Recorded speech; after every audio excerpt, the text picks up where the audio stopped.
Hello everyone! Hello! Happy Wednesday! Hello, let me have a Stephen. How are you guys doing? I hope you guys had a good week so far. I actually can't believe I thought that we were doing Fallout New Vegas today. I really did. Like, we were this close to doing Fallout New Vegas, but then suddenly somebody was like, let me rig that vote. And suddenly our stream won by maybe like 1 vote or something like that, I'm not sure, but either way, allegedly we are drawing today, so that's actually pretty good for me because I was not about to be good at a video game on this fine Wednesday night. And you know what? I've been like putting off doing merch art, unfortunately, but the expo is indeed getting closer. And now that I have a new address, I have no excuse to like not order new merch, so I'm just saying. No slots? That is true, I forgot. Hold up. You cannot still play slots if there's no slots. Hold up. I will give you the slots. I forgot, I'm sorry. It's been a lot. I feel like that's one meme. It's like, man, what a week, huh? Lara, it's only Wednesday. That's how I feel. It's been a long week for me, okay? It feels like it's been way more than like 3 days. But that's okay. Just be like that sometimes. Gotta draw slots. It was like, what character would be like a good excuse to draw gambling themed merch around? And don't say me. Don't say we need to Lara gambling merch. Is there like a gambling character that would be like a good excuse? I figured we would make more of those heart buttons. Hololive ship heart buttons. Since you know how I drew 2 on the stream like months ago? I'm embarrassed to say, but I actually haven't done any more of them. If I have told anybody at all that I have, I was probably just lying. Well, I don't know if I did, but you know. Sometimes I do just lie about shit. Why not? So yeah, we drew like 2 last time, and then never again. But today I am dedicated to do at least 1 more, and then probably never again. But I don't need to make space for new buttons since all the digital circus stuff is basically going out of stock because I have no idea how much demand there's going to be now that the show has ended. So whatever sells at my next convention, which is Hyper Japan in July, end of July, after that, no more. Like, that's going to be the end of the digital circus. I'm assuming it's gonna do well, but I haven't actually been restocking it, so I'm hoping that I'm just gonna sell out of the last of them, The Last of Us. There's a sign that we should play The Last of Us instead of doing work today, guys. Imagine. Did you like the finale?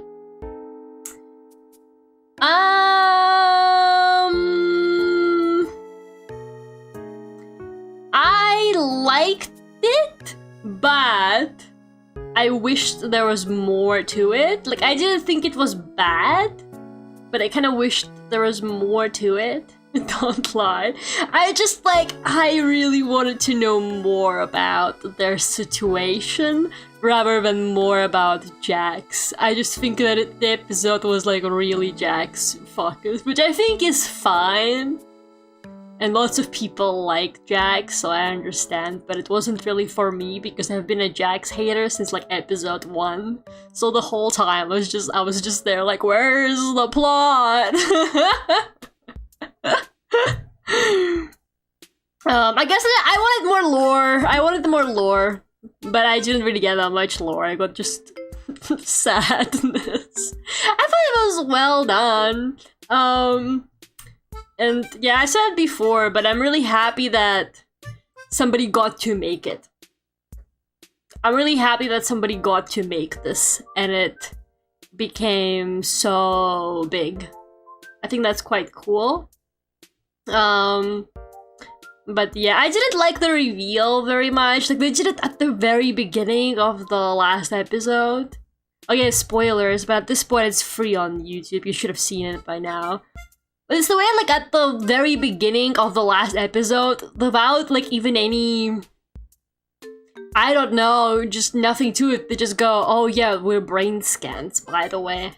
And I was like, well, I guess that's settled. Now what? And then they just kind of completely, like, nobody talked about that again.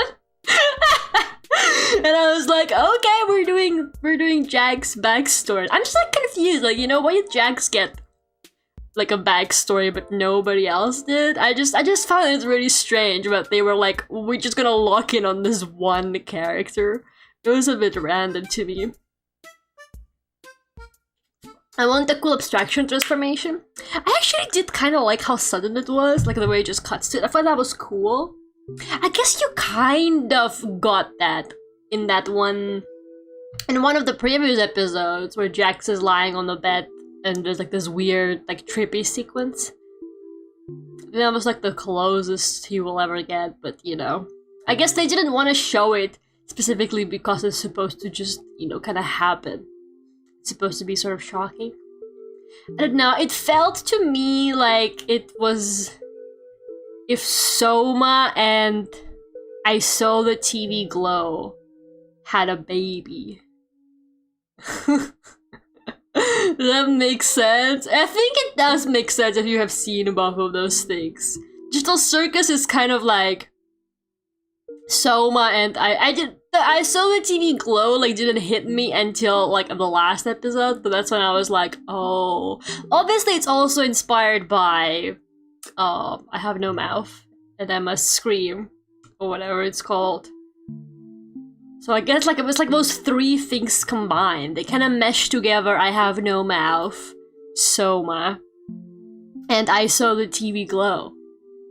And I think it's like a cool product. The end product, like it really works together well, I think. But yeah, I guess I just would have liked for it to be a bit longer and just have more lore to it. Better than that, I think it's cool. I think it's cool that somebody got to make it. I think it's really cool that somebody got to make it and it became so big. And it's like, it's just cool to, you know, just like make what you want to make and nobody can tell you anything. I think in your production, like there's no like stockholders or anything like that who are like, oh, you can't put trans people in your story, that's too political or whatever, you know? I think it's cool that they just got to like do whatever they wanted with it. It was cool. As an outsider hearing all this, I'm like, wow, I did not get that from all the cutesy clay looking characters. I think that's like the misconception about it, is that people are like, oh, it's a kid's show. And then like, it's not. Like apparently all the cinemas, when they were showing the last episode in the cinemas, it was like all kids with their parents, which is really messed up because like you're not supposed to be there with your parents. That's not how it works. They say so many swear words, you know? And like it's really not for kids just because of the themes. Like I don't think it's inappropriate per se, but I just don't think that a lot of 5-year-olds are gonna really get it. I cannot wait for those 5-year-olds to grow up and be like, oh yeah, the Amazing Digital Circus. I remember watching that. And then they would watch it and they'd be like, what the hell? Why was I watching this when I was 5? Why was I like begging my parents to buy me merch of this when I was 5 years old? This is like not... This is not designed for a 5-year-old brain like at all. Well, me forgetting what day of the week it is. Off with their head, forgot about the Wednesday stream. The only stream this week too, mind you. There's gonna be no more streams this week, and you don't even care. Parents of the posters at the theater and thought what could go wrong. I watched a breakdown episode of the finale and I still didn't get half of what allegedly represented. I don't know, man. I think like there definitely could have been like more they could have done with it, but I think the creator was just kind of done with it as well. That's okay, man. That's fine. I'm sorry. Off with your head. But yeah, the good news is I made some good progress today. Well, not today, this week. On my moving. I now have a bed with a mattress, a washer dryer. That's it. So basically, it's if I just bring my computer over, it's gonna be a man cave. It's gonna be like perfectly the second we set up internet there, and I bring my computer, it's basically done. Like you can just live there. I mean, the kitchen is obviously done, and the toilet and everything is working. So yeah, I can basically move in now. It's functional. It is functional, that's the thing. I needed to be functional enough for me to now actually be able to stay there for longer periods of time so that I can, you know, not spend money on like hotels or like go back and forth. But it was a very funny like couple of days where I would just sit outside and wait for like various delivery guys to come because I was really scared of missing them. But also there was not really anything for me to do like in the apartment because there's nothing there. So I would literally just like sit outside and just wait for delivery trucks to show up. I probably looked crazy, but you know. Sometimes you gotta do what you gotta do. Need an empty milk crate as a table. Next step, storage. Don't need it. Got all the IKEA boxes that came from the bed parts. Think about it.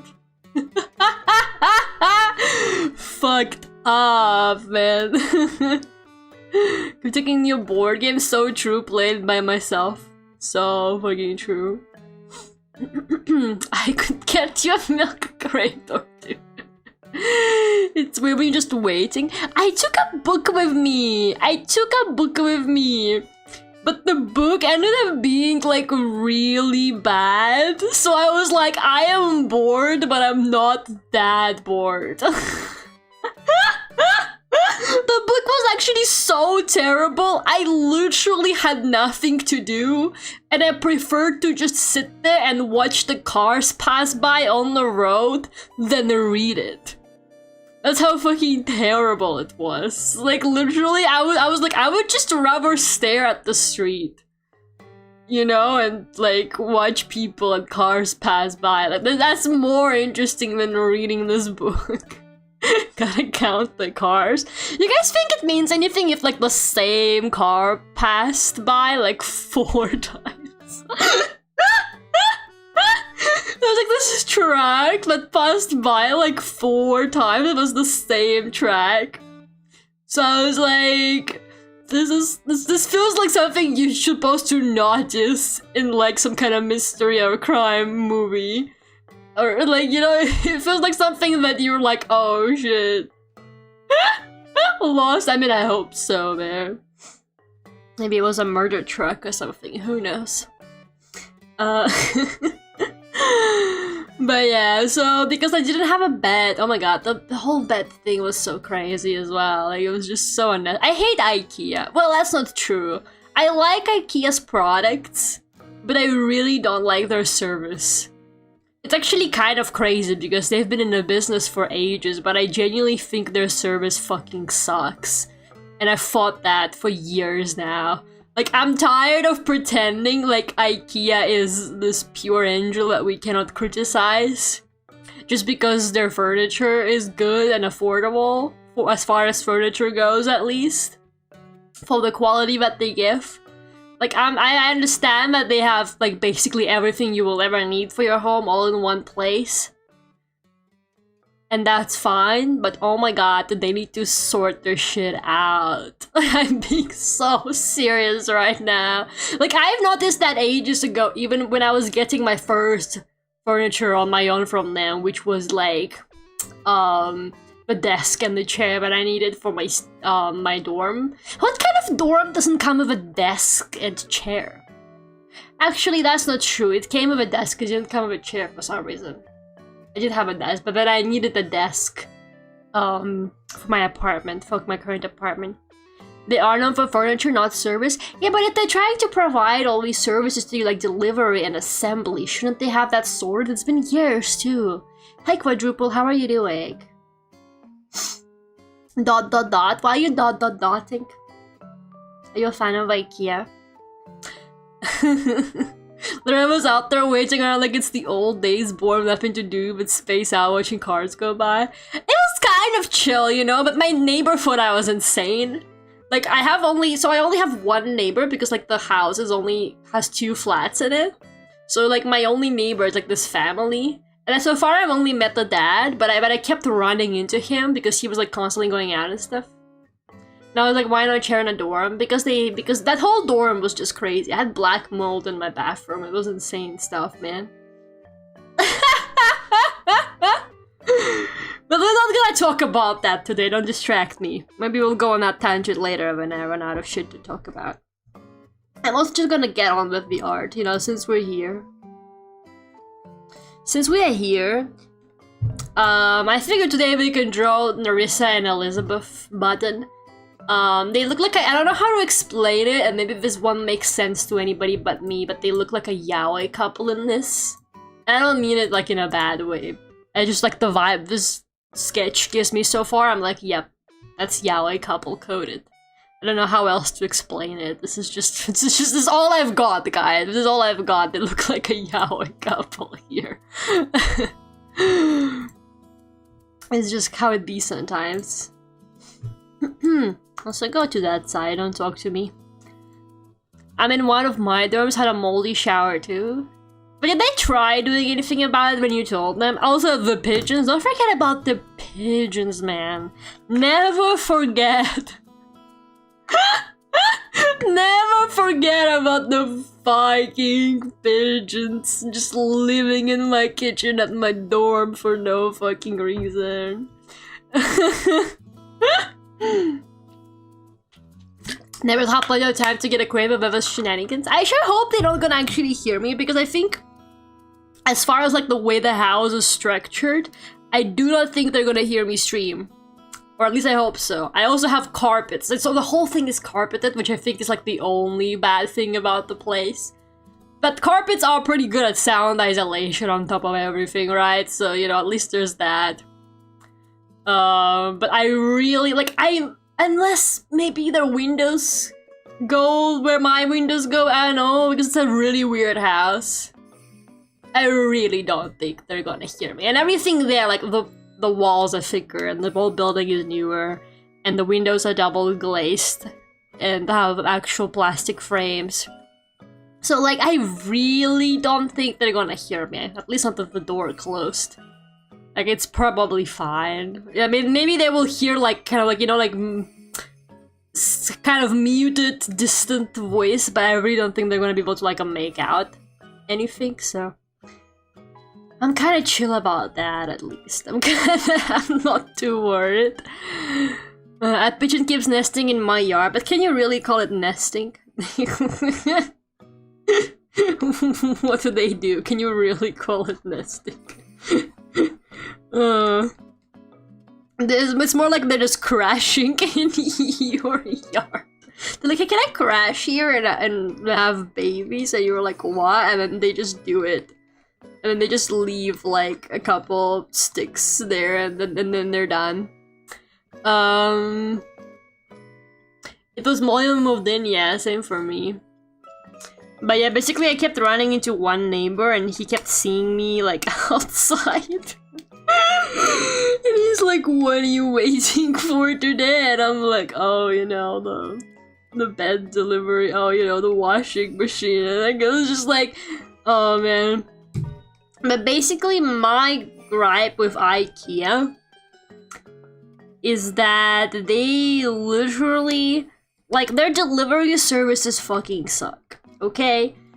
And it's not even like, oh, it's because you're supposed to go into the store. But like, no, sometimes their store shit is not even sorted out.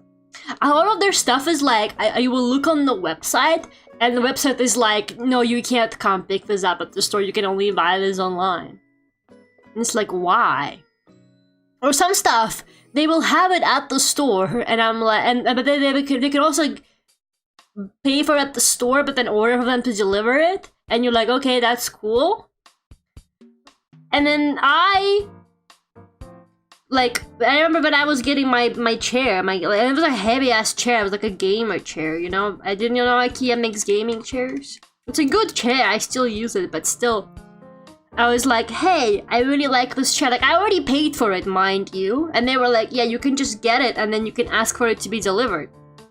I already paid for it, so I bring like the heavy ass box on a trolley to the delivery like desk thingy to be like, hey, can you like deliver this for me because I can't carry this home?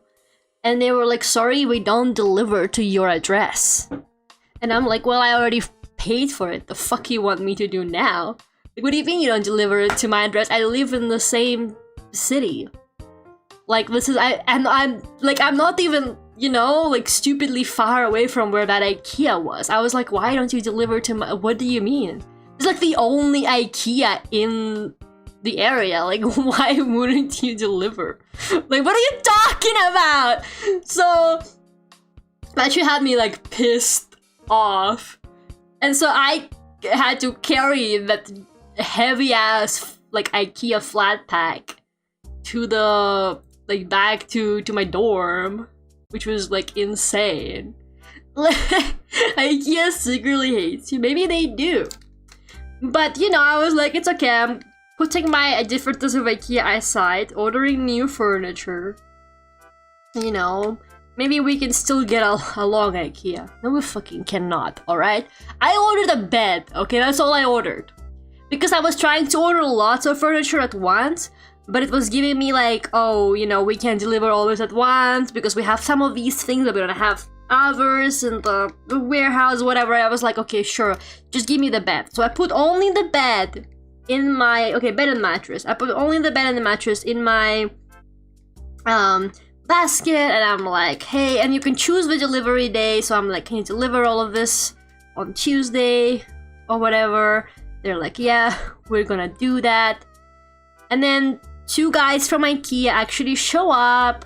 And they were very nice. They even carried it up the stairs for me, which was very sweet of them because my ass would not have been able to do that. It was really heavy. So they were super sweet. Like, no shade at those guys at all. They were great. So, you know, I was like, okay, cool. That's my bed and that's my mattress. They brought the bed and the mattress together, right? So I was like, that's chill. Then I was like, I'm gonna go have lunch because I'm hungry. Like, it was lunchtime. I've been there all day. I was like, I'm gonna go out get some lunch. While I'm out getting lunch, I get an email from IKEA that's like, sorry, we missed you. And I'm like, what do you mean, sorry, we missed you? I just got my bed delivered. Like, it's all fine. I'm not waiting for anything else. So I go on the IKEA like website with my order, and it turns out they only delivered half of the bed? Like, they didn't deliver all the parts. Like, that wasn't all the boxes, even though there was already quite a few boxes. So I was like, oh my god, that's not the fucking bed. That's not like the whole bed. And so I was like, shit. So I rescheduled with them and they were like, we'll come the next day. And that's when I did not leave my post until they delivered the rest of that bed because I had another guy, which I don't know, man, it was all in the fucking flat packs. They brought like 4 flat packs, and apparently that wasn't even the whole thing. Really? Like, really, that wasn't the whole thing? What kind of hot garbage is that? Whoa, man. Be nice. It's just a sketch. Okay, I'm getting there. I'm just kidding. I know you're talking about the IKEA thing. But my brain was like, what if I was evil for a second there? Sometimes you just crave the drama. They spent those service funds to make more meatballs. Maybe they did. Here's another exciting part about IKEA, by the way. You know how back in... I know when was the last time you ordered furniture and assembly from IKEA? But if you have done that over 5 years ago, your experience was probably that a guy comes from IKEA, brings your furniture parts, and assembles them for you on the spot. And you're like, thanks, IKEA guy. Have a good day. Thank you so much for both delivering and assembling it all in one day. So around 5 years ago, apparently, IKEA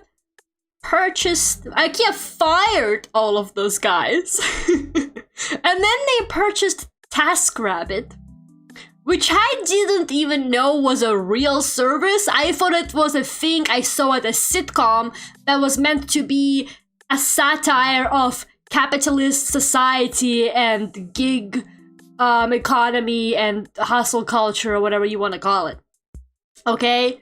I thought that TaskRabbit was a dystopian thing I saw at a sitcom years ago. I didn't know it was a real service. Alright? So, apparently they own TaskRabbit now. So now all of their assembly is done through TaskRabbit, which is like fine. That part doesn't really bother me. Like, I don't care who comes to assemble my furniture. But the problem was that it's not the same guy that delivers it anymore. So they brought the bed. Well, they brought the other half of the bed on like Tuesday, and then this morning, and then the earliest the guy could come to assemble it was like a day after they delivered it. And I'm like, why? You know, why do I gotta have like this just lying in my house now when before you had guys who would come and assemble it for you on the spot? It just doesn't make any sense. So now all of their delivery is done by like a delivery service that's also like not them, from what I understand. Like it's just like a parcel company or whatever, you know, and then they just bring you like half of your package and call it a day. And then like the next day you gotta wait for the TaskRabbit guy to show up. I don't understand, man. Lara, please, are you telling that already? Gotta keep you on your toes. Gotta keep you... You never know. You never know what you will be called out for at the Lara stream. TaskRabbit can't complete the task. Okay, the TaskRabbit guy was fine. I just want to say that like he's probably like doing his best for like very little money because of this whole arrangement. All right, he was great. He didn't even look at the instructions. He assembled that bed like a boss. Okay, he didn't like say anything. He just like sold the boxes and he was like, all right, which way do you want the bed facing? And I was like this, and he was like, okay, I'll get to it like immediately. And he just quietly assembled it like the whole time. He didn't even try to strike a conversation with me, which by the way was great for me. He did the whole thing in like half an hour. By the way, I would have still been reading the instructions at that point. Like, I'm not assembling a bed. Some people maybe are like, wow, this bitch paid for like somebody to assemble her fucking bed. Dude, when I saw what he was doing in there, I was like, oh, thank God I'm not attempting to do it on my own. It had like metal parts. He had a hammer. He was doing something with a hammer at some point. I was like, I don't even own a hammer. He had like one of those electric screwdriver drills, whatever they are, things. Like he was very professional. I was like, I would not be able to put this together, man. I know IKEA stuff is supposed to be like Legos, but maybe that also changed over the years. Like a bed frame is no joke, man. I can probably assemble everything else myself, and I will. But a bed frame is no joke. It depends on how the bed is set up. Yeah, I mean, it's like a bed frame. It's like pretty tall, and it's got like storage boxes underneath it so that you can put stuff, you know, for storage in there.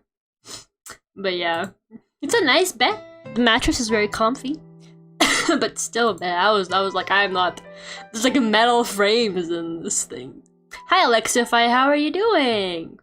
How did you manage the heat, Alexify? Are you doing okay? Is it better now? It's like way better here now. It's been actually very reasonable temperatures. And hi, Aaron, as well. Mine's pretty easy, but my parents' bed has like some serious assembly required. Yeah, that looked like serious assembly to me. You know? But I don't know. Maybe I'm just, you know, not a not a handy person. That is also a possibility, yeah, because I really am not. Hi Alex, Merry Wednesday, Merry Wednesday. I'm just complaining about IKEA, can you believe it? Can you believe it? Out of all things to complain about, I'm complaining about IKEA. Like, what the fuck did they even do? Well, what didn't they do? They pissed me off this week. And I gotta get more furniture from them. That was just like one piece of furniture and they already pissed me the fuck off. There's more, man. The ones with storage underneath are a pain to build. Yeah, that's the one I got. I didn't know it. I mean, I got a guy to assemble it anyway, but still, it was fucked up. Did you know that IKEA bought TaskRabbit? And now all of their assemblies are done through TaskRabbit. They fired all the guys that used to work directly at IKEA, that used to like bring the furniture and build it on the spot for you. They fired all of those guys. And now they got a delivery company delivering your furniture, and then like you have to schedule a TaskRabbit guy to assemble it separately, and most of the time it's not even on the same day as the delivery because they obviously can't really coordinate that. So like the next, like I could only have a guy assemble it the next day. Like I could have had an extra day that I could have actually had the bed to sleep on, but that just like didn't happen because I had to wait for the fucking task. The TaskRabbit guy was so funny. What's a TaskRabbit? Oh my god, dude, you're not gonna believe this. I actually, until very recently, I thought TaskRabbit was a made-up thing. I watched a sitcom ages ago. I don't remember what it was, but I remember watching it, and a character in it was doing TaskRabbit like as a side hustle for money. And I was watching it and I was thinking, man, that's such a funny, like, satirical, you know, like, kind of thing that they did to make fun of, like, capitalism and gig culture. And, you know, how everybody's, like, making money however they can. Like, I was like, damn, this is, like, a very, like, it's funny, but that's like some crazy satire they got there. And then, like, years later, I saw a legit ad for TaskRabbit. And I was like, wait, TaskRabbit is real? Superstore? It was not Superstore. It was the one about the girl who used to live in a bunker and then she got out and she found out that actually there was no apocalypse. And then she's like traumatized. It was like really dark. It was weirdly dark for a sitcom. And it was really absurdist. But it was like, yeah, I think it was that one. And then that one, I think she was doing TaskRabbit at some point. And I was like, damn, that's such a like crazy, you know, satirical like commentary. And then I saw a genuine ad for TaskRabbit and I was like, wait, TaskRabbit is fucking real? I thought they made that up for a sitcom. But maybe they have it in Superstore too. Maybe at that point I already knew that TaskRabbit was a thing. I don't know, but yeah. What a weird fictional concept. Sometimes the worst science fiction inventions already exist. I mean, look at ChatGPT. So I finally saw the TV glow. Did our last stream inspire you? It's basically the classic Superman story. Okay, I have hold up.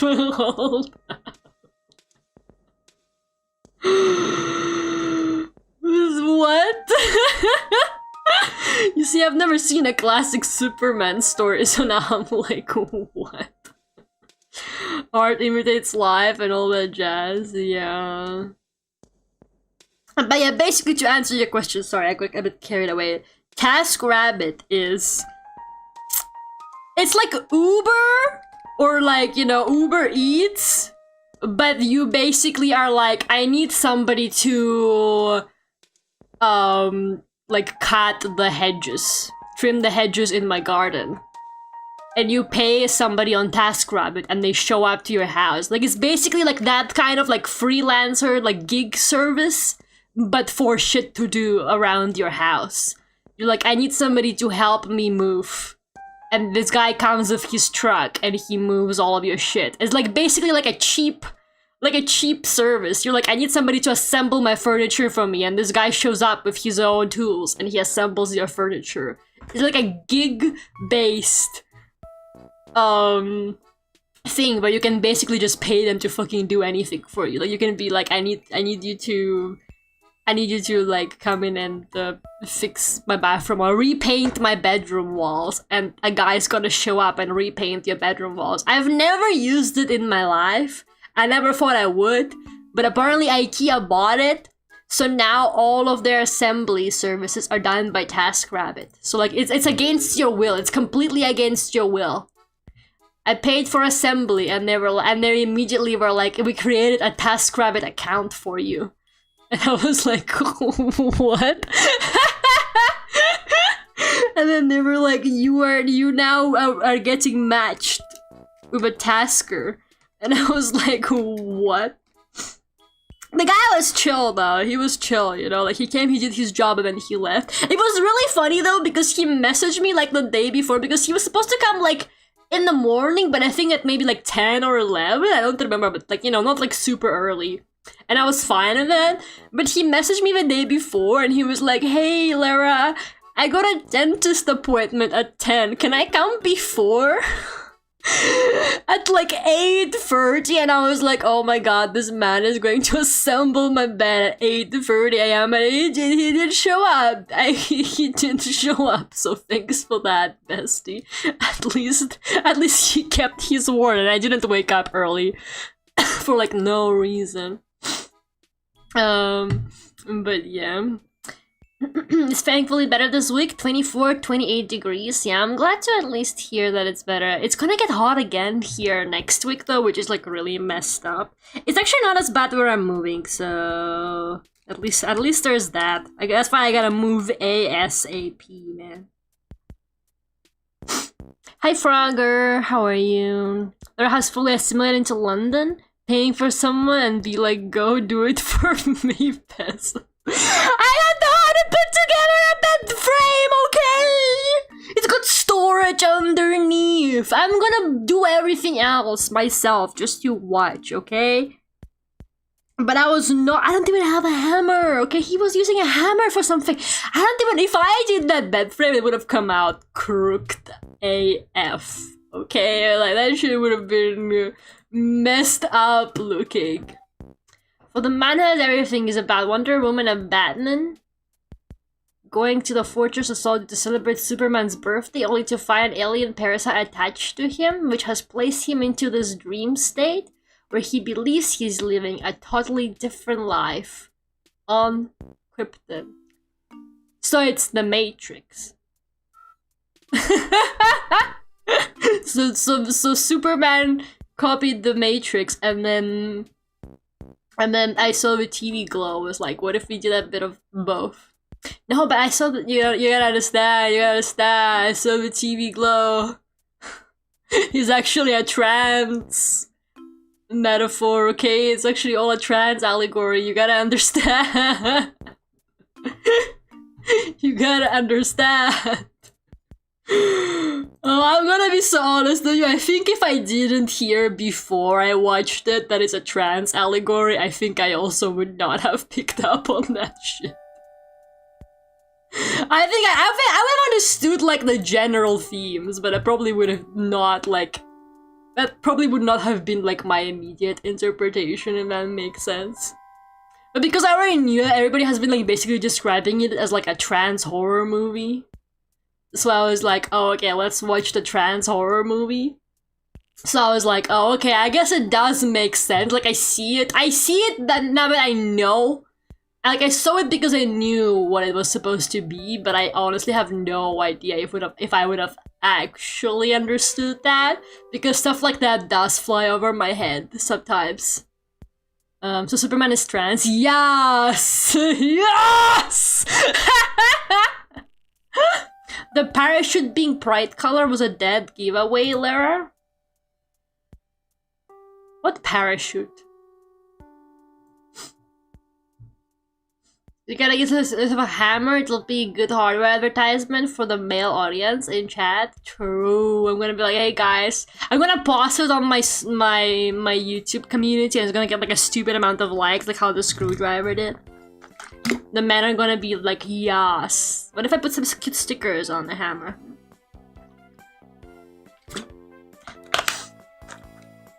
Not to self-similar tools. I remember how I have a screwdriver? My dad was actually like, oh yeah, you're gonna need some pliers to put together. Is it called pliers? Let me look up what pliers are. Maybe I'm lying to you. No, it is pliers. My dad was like, oh, you're gonna need pliers to put together this piece of furniture. And I was like, I already have pliers. And he was like, why do you have pliers? And I was like, because I'm handy like that. I got it for probably some Gundam related thing. Maybe not. What was it? I got cutters for Gundam related things. What did I got pliers like for some kind of specific task? The beginning where you had kids playing with a parent for a second. I was reading at the beginning where you had kids and I was like, I don't have any kids!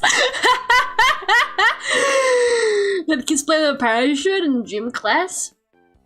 Okay, that parachute was like bisexual colors or something, if I don't, maybe I'm remembering it wrong, but that parachute wasn't even trans colors. It was just like blue, pink. Oh, wait, no, it's been a hot minute. I saw the TV glow. I wonder if there's like a screenshot of it. Oh, those look like bisexual colors to me though. Apart from like the white. Those are like bisexual colors. I don't know, man. I'm not like denying it. I agree. I completely agree.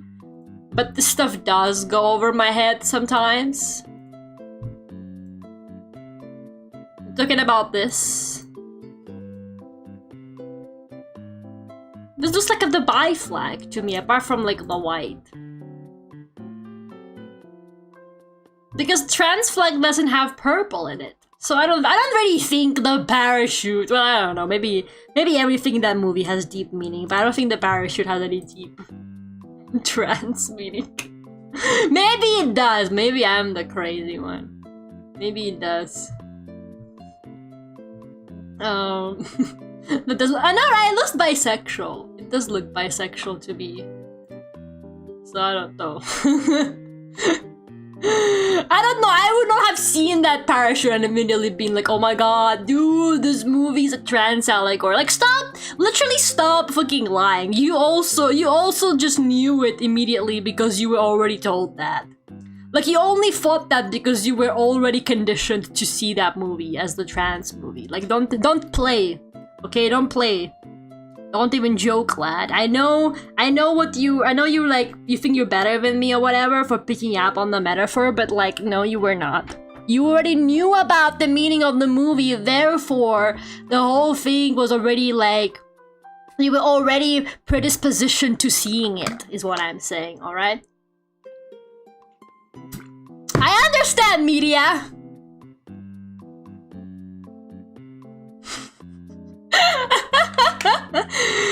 I know, but I'm getting so heated, man. I'm gonna be honest with you, I only watched the movie because, okay, I've heard about the movie for ages, but I don't watch horror movies because I'm scared of them, and people kept saying it was a horror movie, which, by the way, I don't really agree. Like, it was not scary, but I only finally watched it this year because Northern Line kept glazing it. Northern gave it like 5 stars on Letterboxd, and I was like, really? This man gave something a 5 star? But like, I guess he's just way more into like abstract cinema than I am. Because like, I enjoyed it, but it was not like a 5-star movie to me personally. Hot Pink Hammer with Rhinestones? Yes. Wasn't that like a thing in Gilmore Girls? That was literally a thing in Gilmore Girls, dude. She brought this like cute decorated hammer to like a charity, like building houses for poor people or something like that, even. She brought like her own cute hammer to it. You know, watching movies right if you don't pause every frame and wonder if it's an allegory for something. I don't know, I kind of like, I need things to like simmer a little bit in my head sometimes. And then I will be like, oh, that's what the movie was like saying. Like, I kind of need to like some time to process the metaphors, if that makes sense. That's just kind of how it works for me.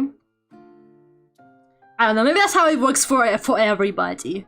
But people make it look like they understood everything immediately and didn't let it simmer even for a second. Like, I don't know. I feel probably everybody does that, but people only go like and talk about it on social media once they've like analyzed it in their heads, I guess, is what I'm saying. But yeah. I did enjoy it. Like, I liked how like liminal it was and stuff like that, but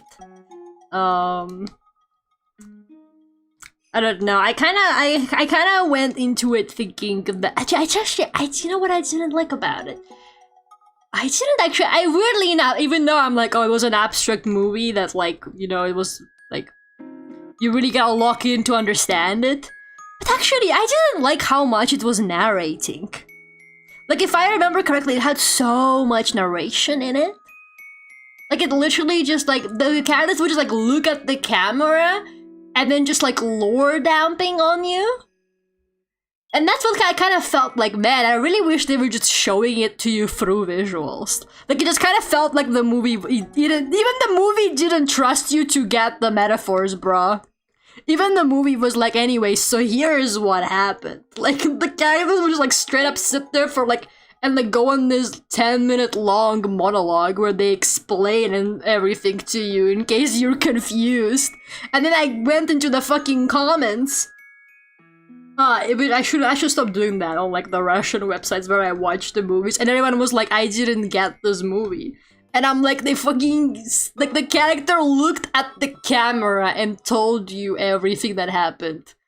Like, what do you mean you didn't get this movie? What else do you want from it? Like, genuinely, what else do you want the movie to tell you? Like, they went on like a 10-minute long explanation, like a FNAF lore video. What else could you possibly need to understand the story of this movie? I don't know. I was like, damn.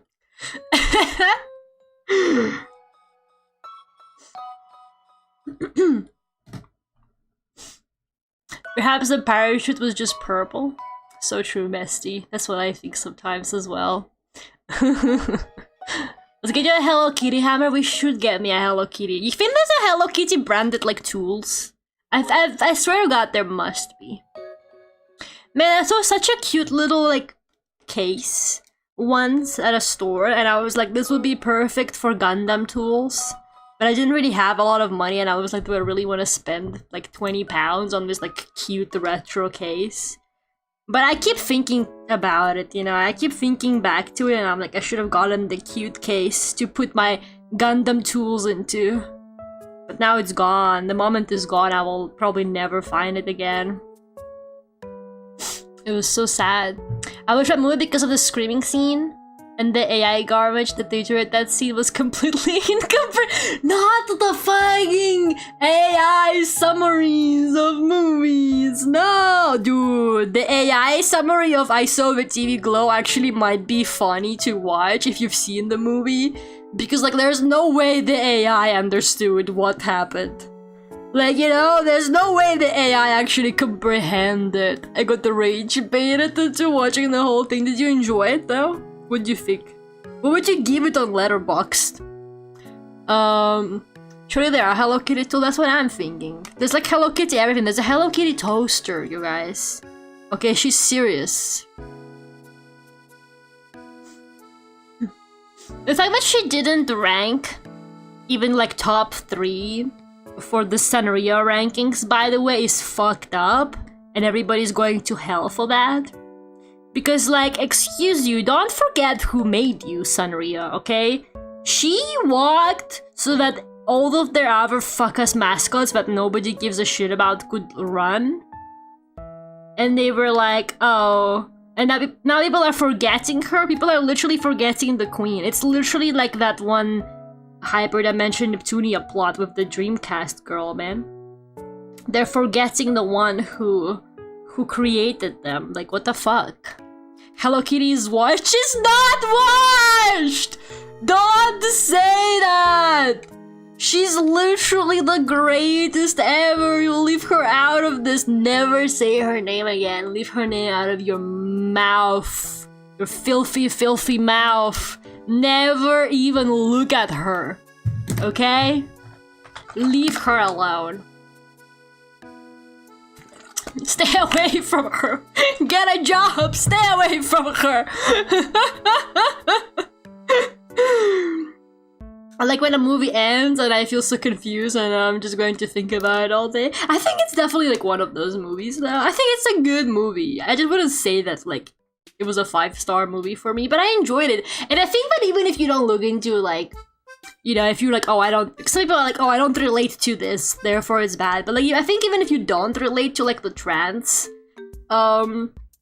like experience in it, I think you can still see our things in it. Like, I think it's majorly also just talking about, just like letting your life pass you by, right? It's just that kind of existential dread of like not taking risks and not taking opportunities, because he got like 2 opportunities to leave and change, but just, you know, it just didn't happen. So, you know, I think it was kind of interesting in that sense. I really like the scene where the guy, I think it was like his dad was like holding him in a shower, like pouring water on him, and he just screams, "This is not my life. You're not my father." I thought that was a good scene. I think some of like the more intense scenes in it were really, really good.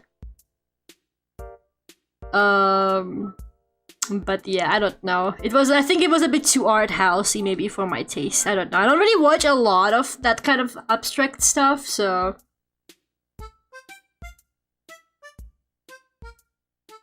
maybe I just don't really have like a palette for it.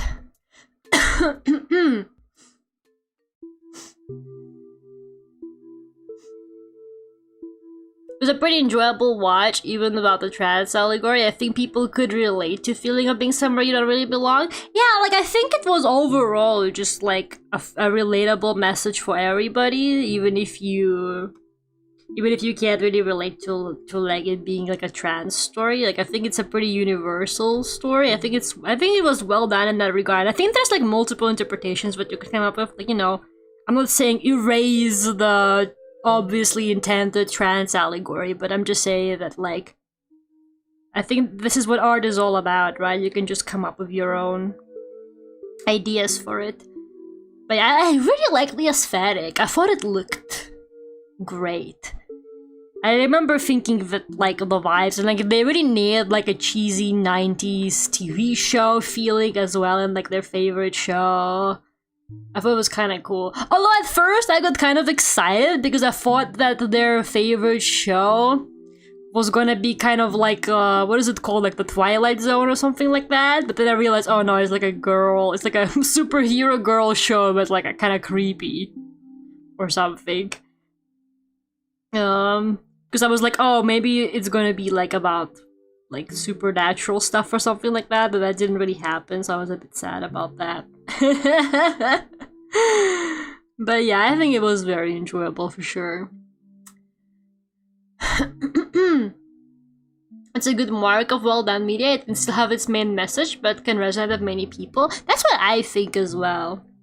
And I think that like, I don't know, I thought it was interesting. It was just kind of like this dread of just letting opportunities pass you by and never really being like brave enough to do it, and just feeling like your life is just passing. Because I think if they say something like, oh, my life, it feels like my life, like every years last only seconds, you know? It feels like everything is just kind of going and I have no control over it. It was, I don't know, I think that's a really relatable message, you know, about the passage of time. It was interesting for sure. Kind of a Buffy show? I guess it was kind of a Buffy show, no? But I feel like even Buffy is better than that. Yeah, it did look really dope aesthetically, like very, very nice. I loved all the colors in it. They don't make movies with enough like actually interesting colors anymore, man. That whole movie, it was so purple. I was like, you know what? I can appreciate how purple this movie is, like, for sure. It was nice. But yeah, I watched it because Northern Lion told me to. I have no spine. Maybe that's how I should watch my movies, because I can't never really decide on like what movie to watch sometimes.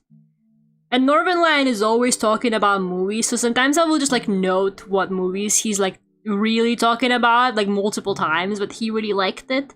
And I'm like, oh okay, this sounds like something I could watch maybe. Sometimes I just be watching like the Northern Lions, like curated Northern Lion media. Like why not?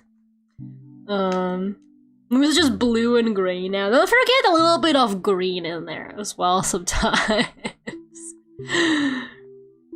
But yeah. Not a bad movie. Why are we talking about this? Oh, I guess because I mentioned it last stream when I was talking about the Amazing Digital Circus. But yeah, I feel like the Amazing Digital Circus was definitely inspired by it. It was like Soma, I saw the TV glow, and I have no mouth. All like weirdly meshed together into whatever. But yeah. You know, this whole like past week, well not past week, but like this week. Like Sunday, basically like Sunday to today, I just got back today.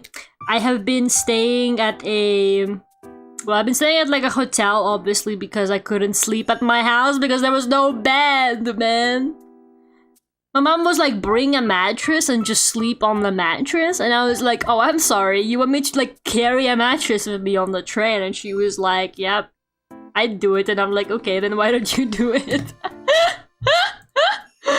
I stayed in this like really backrooms coded hotel.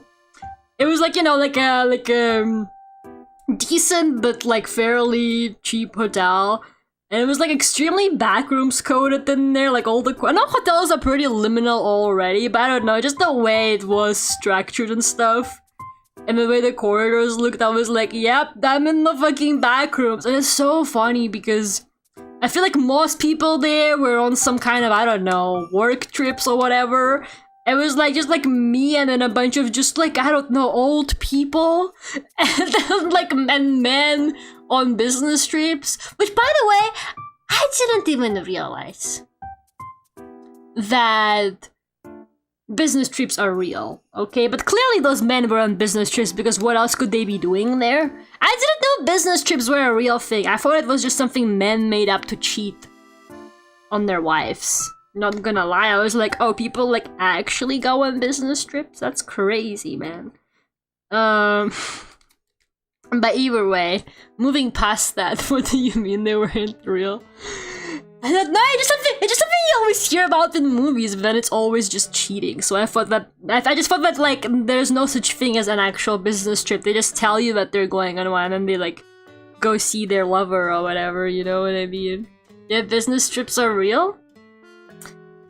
Whatever you say, there's still no confirmation.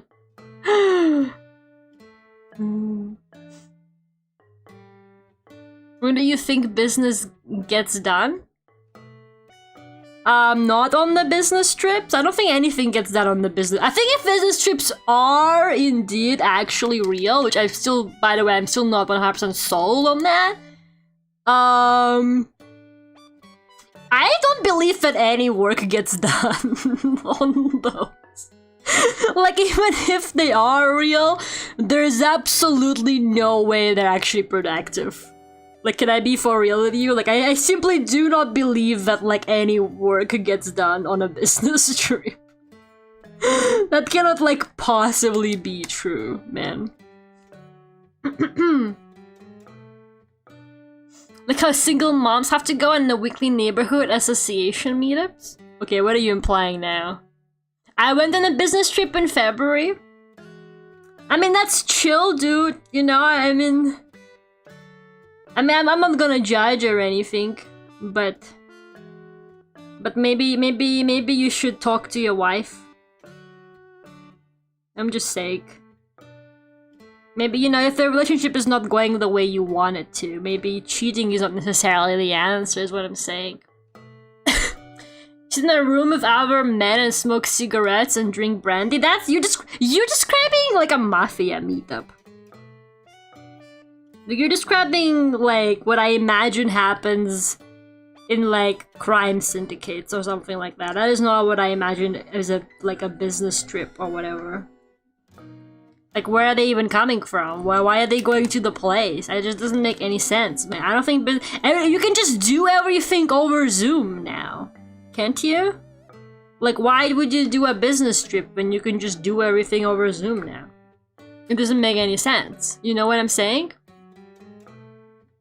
You get a network with other mafias? I don't think that's how it works either. Don't all the mafia families, like, hate each other? They don't want a network. They want to, like... destroy each other. They don't want to be friends. They're not in the business to make friends. Let's just put it that way. My trip was a room with other men eating donuts and complaining about our lack of budget and manpower, so that's okay. So what you're saying is you cheated on your husband. I'm sorry I wasn't woke enough to pick up on that, man. I'm sorry I said to your wife. I should have been more open-minded. You should talk to your husband, man. Maybe you can still repair the relationship, but if I was him, I would leave you if you cheated on him, because I'm not really the forgiving type like that, but some people are. Who knows? Maybe it will be okay. That might be better. There's like a child screaming outside my window. I don't know if you can hear it, but if you can, I swear I'm not murdering any children. Somebody else is. Somebody outside is murdering a child, not me! I'm in my room drawing. Look at that. Got my... Oh my god, there's like a kid just going outside. It's like 9 p.m. Is that kid okay? Why are they screaming? In every case, then why is the UN a thing, Clara? Every country hates each other? Maybe the UN is just one giant orgy. You ever thought about that? Heard it that time? Did you hear it just now? Oh my god, that kid is like getting chased with a knife or something, man. I hope they're okay. I hope there's other responsible adults out there to help that are like not me, because I'm not checking on that.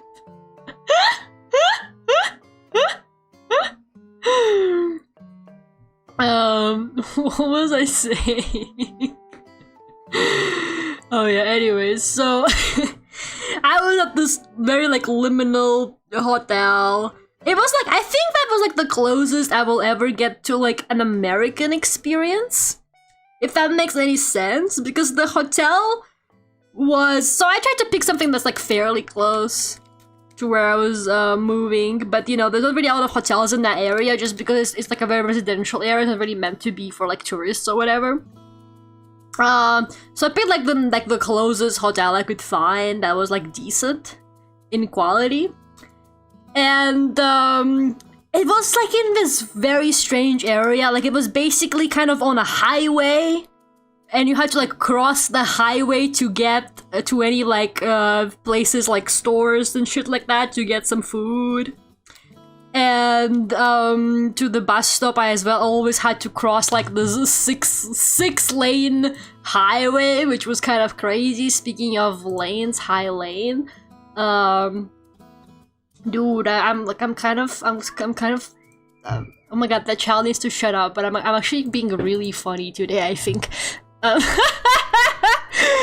Keep the responsibility, unlock the door, exactly, man. And they're gonna be like, where were you when that child was screaming for help? Oh my god, they're still screaming. Should I actually look out the window? Like, what's going on? I can't look at my bedroom window because there's nothing there, just a house. And also I have like a thing covering it, so they can't see me. But yeah, how are you doing, Lane? Yeah, and so it had like this strange random tourist attractions around it, like malls and like golf courses. It was just like, you know, like really like, and there was a Costco for some reason, which once again not very common in the UK. So I was like, what is happening? And like it just felt like a very like place you're supposed to have a car for kind of area. And I was like, I feel like I'm actually in America. It was like very America coded. And I was like freaking out because I was like, I need to get to the bus stop, but I need to cross this like really scary highway for it. It's like genuinely was just like such a strange experience, but I kind of managed, so I'm fine. As you could tell from me being here. It was really funny. This random like old lady started speaking to me in the elevator at the hotel, and honestly, bless her, she was so funny. She's like, I was just like in the elevator,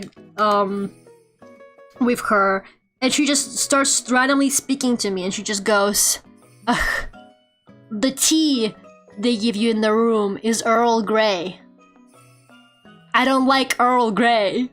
And I was like, oh, okay. I was like, I like Earl Grey. And she was like, maybe you can have all of my Earl Grey tea. I'm gonna go down to reception and ask for different tea. And I'm like, damn, this lady fucking hates Earl Grey, dude.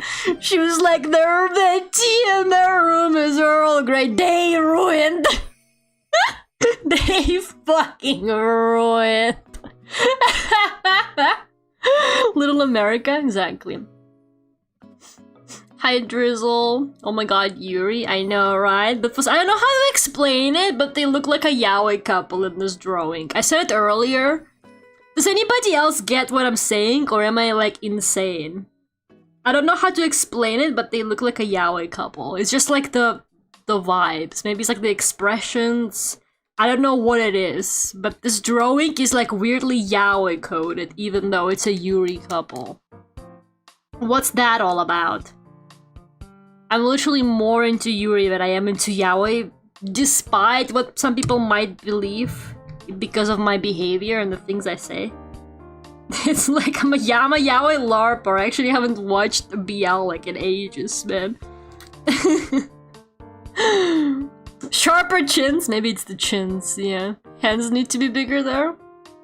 Perhaps. Okay, but old school shoujo manga used to have like big ass hands. Go look up Vampire Knight and look at the sheer size of their damn hands in the manga. I know about the anime, I don't remember, but like Vampire Knight had like insane yaoi hands, even though it was like one of the straightest media you could ever watch. It was so straight to the point where the girl just like married her brother. That's how straight it was. No, even the anime has like gigantic hands. Hold up. Look at this. That's big, man. Look at their hands compared to their heads. Like, and that's the anime. The manga was like literally worse. The manga covers were like genuinely insane because I used to own quite a few volumes back in the day. This was my jam. This is Twilight for weeps. This is literally Twilight for weeps. Like if you ever like, I wonder what the anime girlies that were not into Twilight were watching. We were watching this. This was our Twilight. Like it was so bad. It was actually the opening was a banger though. Yuri on my timeline. I know, right? Let me get this straight bait out of the way. Watch this. Hi, it's Luke. How are you doing? I'm sorry, what? Okay, so Vampire Knight. Should I go on this tangent? Is this really what I want to talk about today? I haven't even finished with my hotel stories. You well rested after a 4.5 hour nap? Good for you. 4.5 hour nap is crazy. Is that like a normal amount for a nap? I don't think so. Okay, here's just the way the manga is as well. Here is the girl with her brother. Okay, that's her brother, okay? That's the cover of volume 8. Okay, this man is her blood-related brother. Like, okay, girl, why are you clawing his back like that? Like, it was just so fucking crazy. That might be a good, okay, that is not good enough for a sleep, okay? 4 hours of sleep is nothing, but 4 hour nap is kind of crazy. But basically the whole story was that, oh, it's not the whole story, but the romance was that she can't decide between these like two guys. These are the two, oh my god, these are the two guys that she's like between. And one of them is her blood-related brother, and the other one is like a brother to her because she was actually raised with him. So the white-haired guy is not her brother, but they were raised together because she actually wasn't raised with her blood-related brother, for better or worse. So she actually had a crush on her brother, but she didn't know that he was her brother, but then she found out and she was still into him, which was also weird.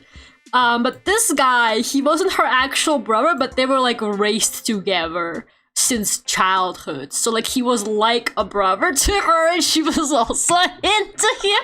She has a type, she has issues, man.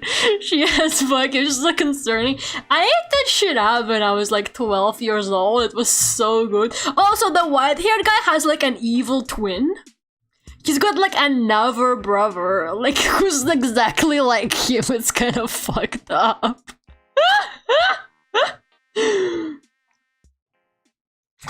Star Wars? I guess kind of. Except we didn't go there, but this one absolutely went there. So in the end, I think she ends, if I'm, okay, so in the anime it doesn't go into depth at all. I think in the anime she just ends up with the brother. But in the manga, actually, after that, I think she does end up marrying and having kids with the guy who's like her brother, which is bad, but not as bad. But then he dies, so she gets back together with her actual brother. She was like, oh no, anyway. Honestly, she was kind of a girl boss for that. But the premise was that they went to school, and the school had this like not secret, they had like a day class and a night class. And in the night class, all the students were vampires. But the day class people didn't know that. So they just thought that they were like cool and mysterious for studying at night or whatever. But in reality, they were actually vampires. I hope the author is a single child. We can find that out, man. We can find that out. What is her? I think her name is something like something. I already forgot. Hold up. Her name is Matsuri Hina. Is Matsuri Hina an only child? Low-key, people who write the stories are often actually only children because they actually don't like understand that it's like weird to be into your sibling because they don't have a sibling. Like they can't really like relate to it, I think. It is publicly unconfirmed!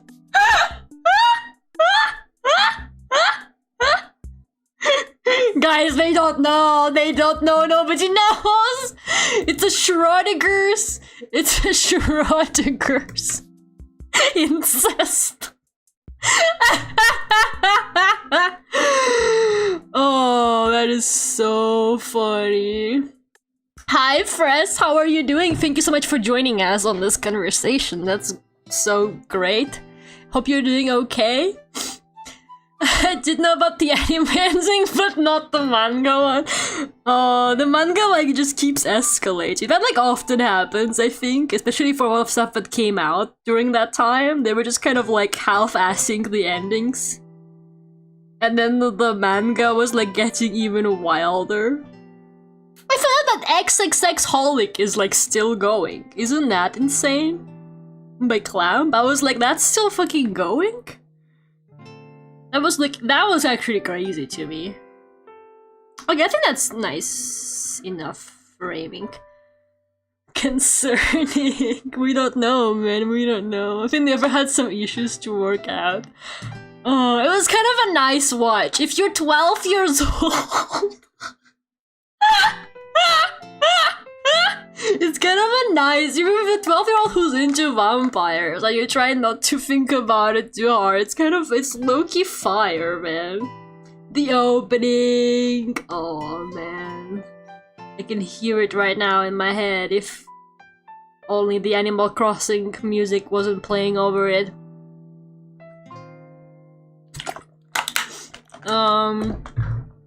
But yeah. And in the end, she has a baby. Yeah, she has a baby with the one who's not her brother. Thank God. She has a baby with her, like, I don't know what to call him, like adopted brother or whatever. Yeah, and then he dies and she gets together with like the actual brother. But I think then she dies. I don't remember the details, but something happens and she ends up fucking leaving her brother to raise her child. Like, she abandons her brother to, like, raise the child by himself. She really said, my job here is done.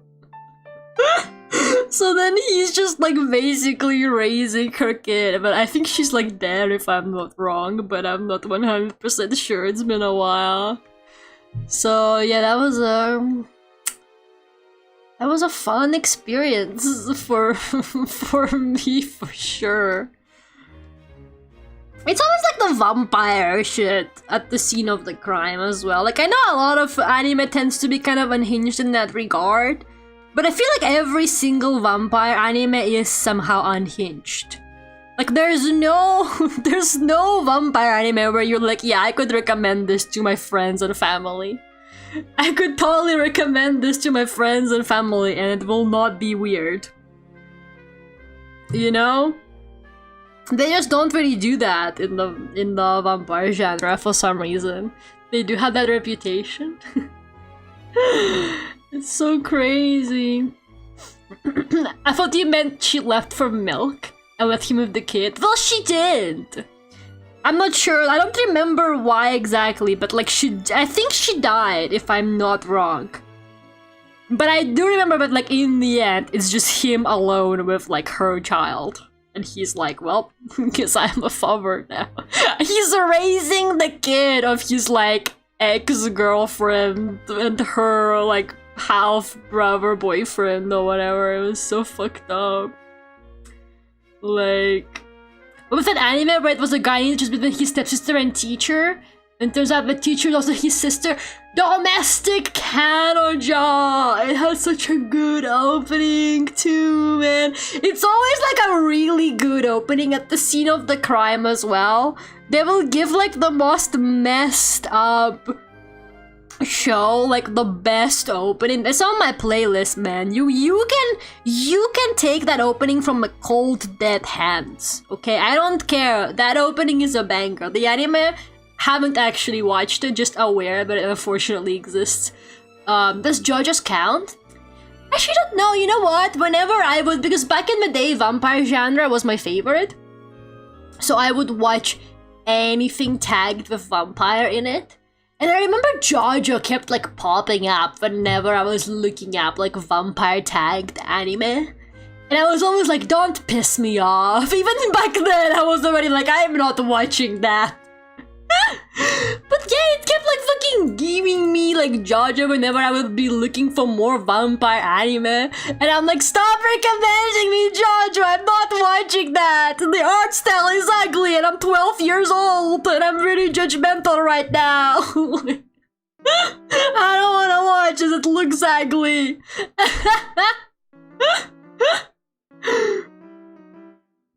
Let's get that Growlman banger. Oh, dude, speaking of Growl, I actually forgot, guys. Two things, guys, two things. I'm so sorry. I just remembered that I'm actually doing this today. Oh, well, not today, but you know what I mean. I was gonna talk about this. Two things. Actually, three things. Thing number one. This is the only stream this week. Once again, I am moving. I am moving and it's going very slowly. Unfortunately. So, only today is the only stream this week, so if there's anything you ever wanted to tell me, now is your chance. But on Friday, there's a new long play. Just gonna put it there, like whatever. New long play on Friday at 8 p.m. the usual stream time, or 7 p.m. whatever you want to call it. It's a Yuminiki fan game that's also Minecraft, so maybe you will enjoy that. And yeah, if you're like, oh, I wish there was a Lara stream today, there is kind of a Lara stream, but no chat. But that's okay. And then the second thing is on Monday. That's right. New cover! Metal version of Toxic by Britney Spears. You heard it here first. And totally not like 2 weeks ago. Hope your new house is a banger, Lara. It's good. I like it so far. I mean, I haven't really been able to live here, but the area is fucking awesome. The area is really, really lovely. The thumbnail might look different because there's a thumbnail test going on. There's 2 thumbnails. So if you see a different thumbnail, don't freak out. It's still the same video, guys. But yeah, Toxic cover and new long play. So that to fill the Lara-shaped hole in your heart. For the upcoming week. I hope you enjoy it. The cover turned out pretty good, I think. I'm still getting there with like the metal vocals and stuff like that, but I think my mixing is definitely improving. That's a weird way to say radioactive by my— it's not radioactive.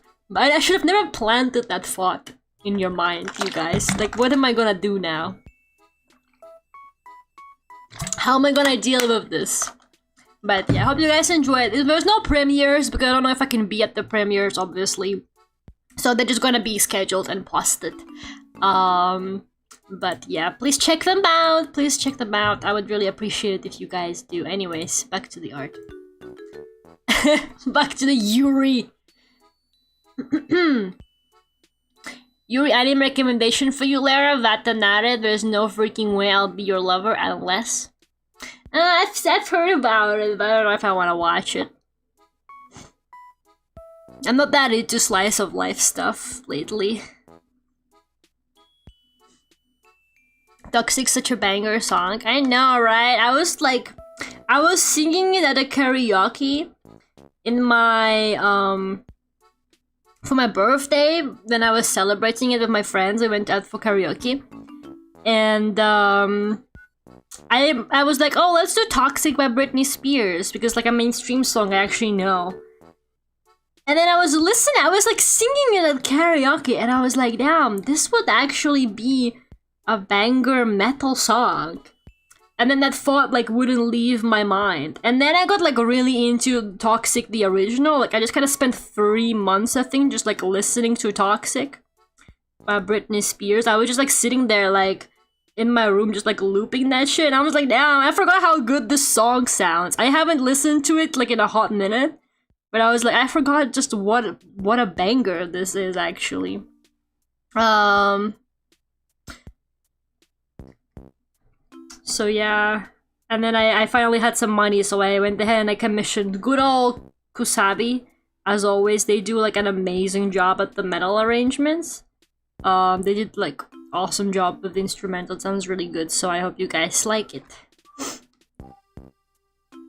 Looking forward to the new Madoka movie. You're gonna have to stop asking that, Aaron. You know, you're gonna have to let that one go, I'm afraid. You can't come in here, just because you come in here every stream and you're like, so Lara, what about that new Madoka movie? Like, you're not gonna magically, I don't know, like, subliminal message me into watching it, okay? Like, I'm gonna have to rewatch, like, basically all of Madoka, I think, to understand that movie, because it's been so long since I've seen Madoka, and I don't remember anything about it other than they're magical girls and they're suffering. And the cute animal is evil or whatever, okay? Like, I don't remember shit, man. Do you really wanna put me through that? I don't think so. I'm sorry, you're just gonna have to let that one go. It's not happening.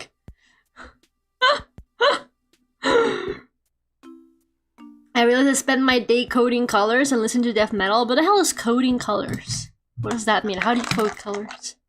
Didn't they already create the hex code or whatever? You don't gotta reinvent the wheel. They already made that. Or are you trying to invent more colors? Are you inventing new colors that haven't been invented before? Because if you're doing that, then I support it. Whatever that means. Maybe you can start a new pigment company.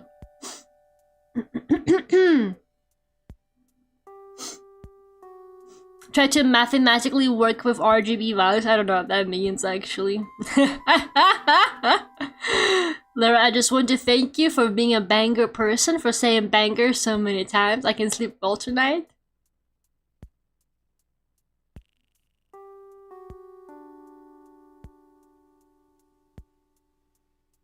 Are you one of those freaks who for some reason really likes the way I say the word banger? Are you like in that club? What is wrong with the way I say banger? Nobody would explain anything to me. People just keep being like, I fucking love hearing Lara say banger. You guys are like, I wanna bait Lara into saying banger some more. You ever had bangers and mash? No, that's a banger. You see, now the more I say it, the more it sounds like I'm not being genuine. Now it just sounds like, you know, I'm just doing it for the clout, and then you know, suddenly it doesn't sound as satisfying when I say it. Does that make any sense, or am I crazy? I'm probably crazy, but that's okay. You can still come up with bangers. Did they let you tweet from the mental asylum? Can you still like tweet bangers? Banger tweet from the mental asylum. Can you still do that? Do they still let you do that? Like, at least, like, they give you your phone, like, once a day. And they're like, alright, you have half an hour to come up with, like, the funniest tweet ever. And you're like, alright, I gotta lock in and make this one a banger. Thoughts?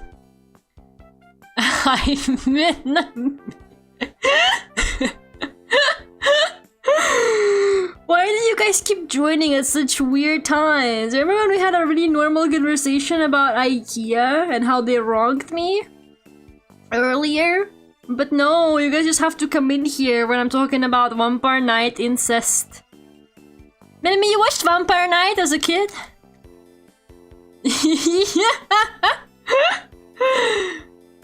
Depends on the kind. Okay, I understand. That's okay. I did watch Vampire Night. You remember, like, all the incest? It was just so random, man. Why'd they do that? It was in the Executioner anime where it's a girl who murders his isekai protagonist only to ditch her duties. Once a cute girl is the one isekai. No, man, no, I don't. What are you talking about? Aaron has, like, access to media that, like, nobody else has access to. It's like, you know how they sometimes say that gay people have access to Family Guy clips that other, like, regular people don't have access to? That's how I feel about Aaron. Aaron has access to, like, some like, underground black market media from, like, the depths, from, like, the dark web or something that I've never heard of. He will just come in here and be like, hey Lara, you ever heard about this? And I'm like, no man, no, I haven't heard about this. What are you talking about? And it just keeps happening every single time. It's kind of crazy. It's called The Execution and Her Way of Life. I'm glad that you're like, I gotta prove that it's a real piece of media. So I gotta drop the name. That's a good one. The two isekai fans in my chat need to change their ways. You guys need to, like, seriously rethink your way of life. Because I'm tired of the two of you sitting in this, like, feedback loop where you just keep confirming each other's biases, and like every time one of you brings up an isekai, the other one immediately jumps into the chat and goes, yeah, that's a really good one, I've seen it. I'm sick of it. I'm sick. I need you guys to stop doing that. I need you guys to, like, go out into the real world and talk to people that hate isekai. That will humble you. But instead, I'm stuck in here with you two, and you guys are constantly like, oh yeah, love that show. Like, no you don't. No you don't, you stop that right now. We should just leave them in timeout, or we should make, like, a separate chat room for them, just to, like, they need to, like, get all of their isekai talk out, and then once they're done, they can rejoin us where the real conversation about Vampire Night incest is happening. The vending machine isekai is over. He got a happy ending. Okay, well, I'm happy for the vending machine person, even though I have absolutely like no. I don't know anything about that story outside of like what you've told me. I'm glad the vending machine person is thriving. Honestly, now that I'm getting my life sorted out, I no longer wish for other people's downfall. So if the vending machine guy is successful, then I'm happy for him. That's fine. In my defense, I didn't watch Vacanare, I just seen it exist. And why'd you say it's a good one?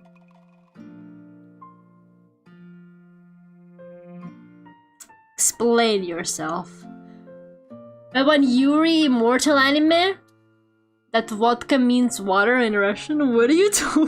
What? What? Okay, now I'm like, what are you talking about? You guys cannot keep inventing, like, backrooms anime. You guys, like, go into the backrooms and you find, like, anime cassettes in there. And then you bring them back into the real world, and now I am forced to hear about it. You guys literally fucking go into the backrooms and you watch, like, the weird anime, like, reconstruction that it comes up with, as it like remembers anime wrong over and over again because there's just so much isekai out there and shit. And then you guys come back here and you're like, literally, you're not gonna believe this new backrooms anime I just watched. And once again, I have to hear about it for some reason. I mean, I could just like not read the messages, but what else have I got to do today on this Wednesday? Unpack my suitcase from my trip? I don't fucking think so. Oh, maybe I should. I really need those jeans. I kinda need to wash the jeans. I petted this really cute dog, but it like drooled all over my jeans. And now it's just there. Should have tried it on my new washing machine.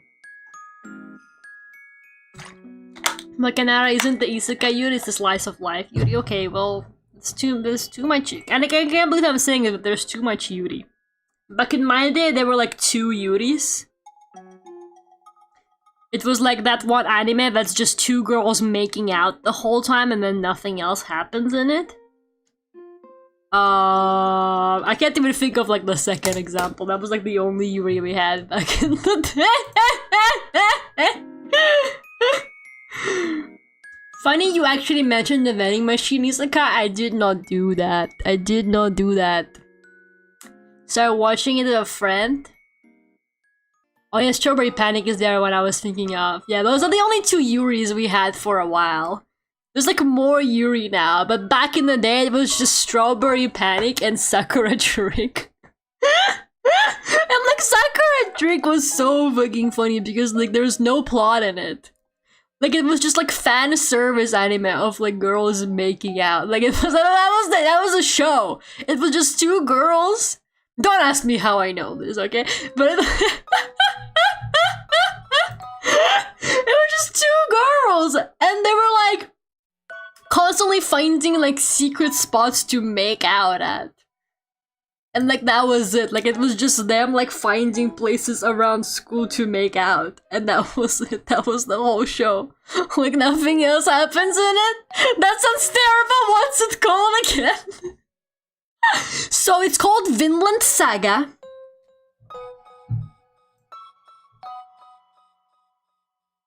You should give it a watch. That's how I'm gonna do it from now on. Hey Lara, I experienced sudden hyperproduction on Sunday and created basically entire Fallout fanfiction DLC premise. I'm so happy for you. What happens in that? How does that work? Is it like an extra mission? So that's why you guys know it. It just makes out with everyone. But you know, if I haven't seen it, I actually haven't seen Strawberry Panic. I have unfortunately seen like 2 episodes of Sakura Trick, but I very quickly figured out that's gonna be the whole show, and so I was like, whatever. It's not that interesting.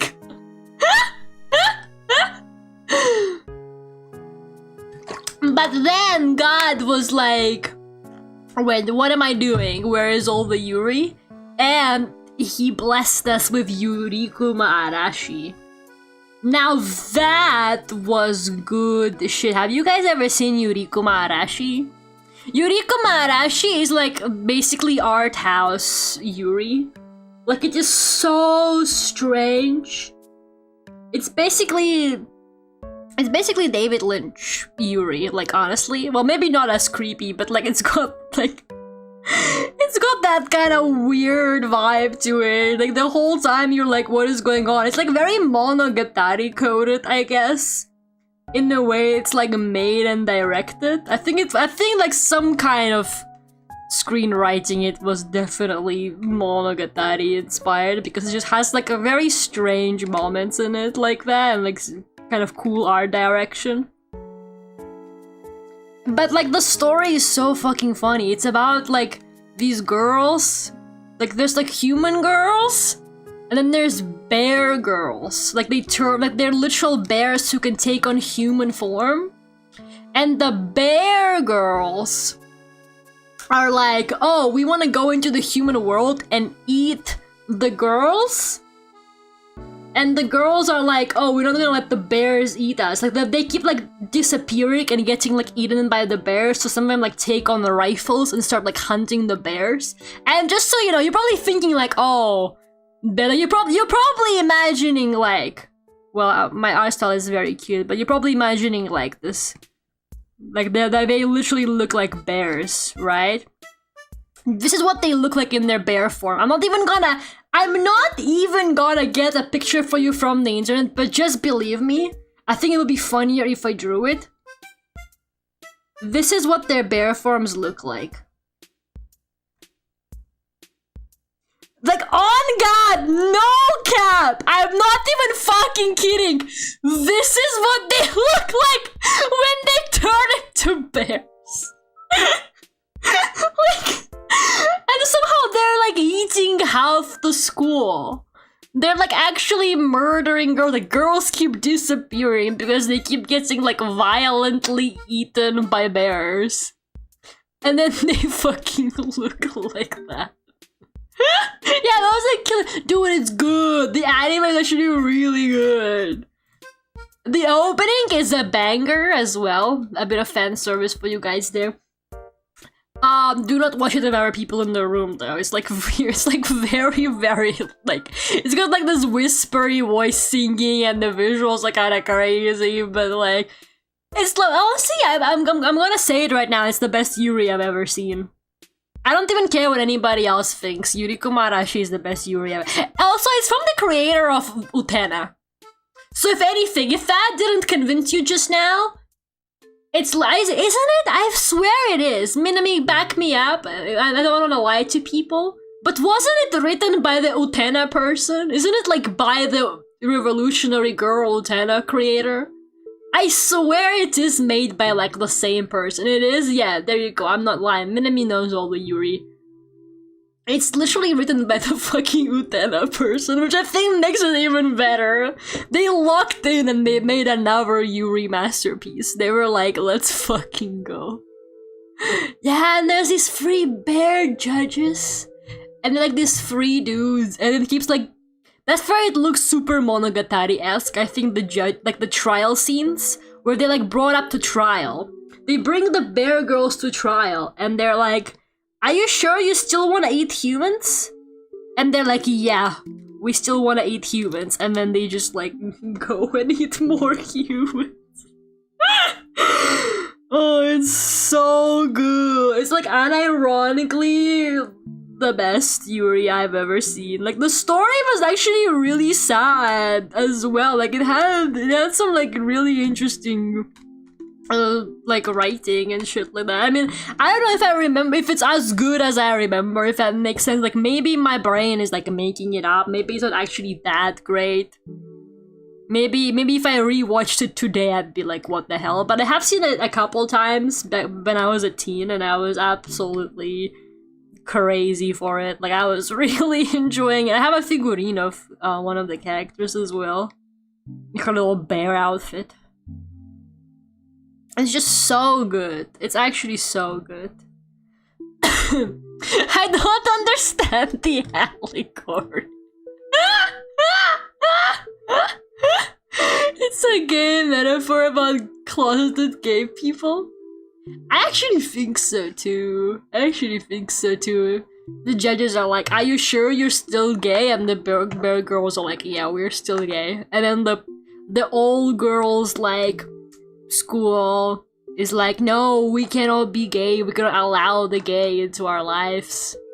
And then the bears just like seduce them. The bear girls, the evil gay bear girls seduce the good Catholic girls of that school.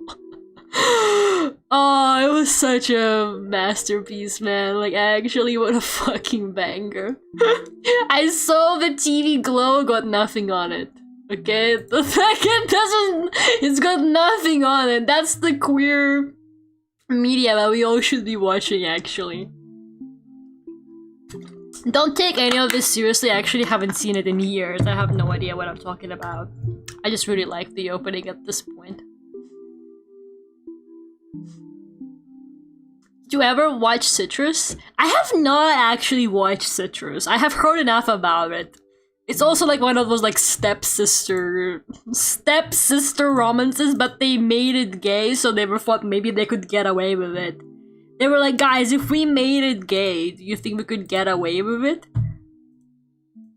Like, maybe it will be less problematic that way? Nah. Absolutely fucking not, but there we have it. Now we've got Citrus for some reason.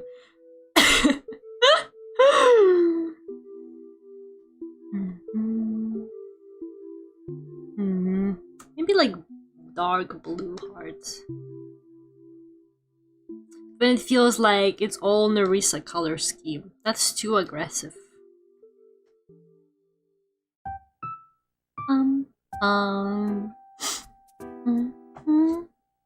Anyways, what was I talking about before I went on this really strange Yuri rant?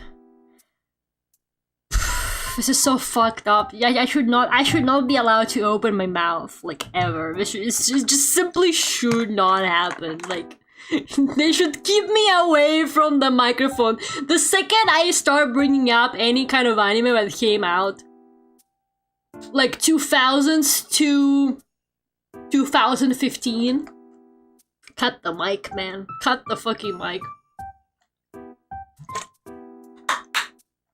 Good thing I can catch the Yuri section.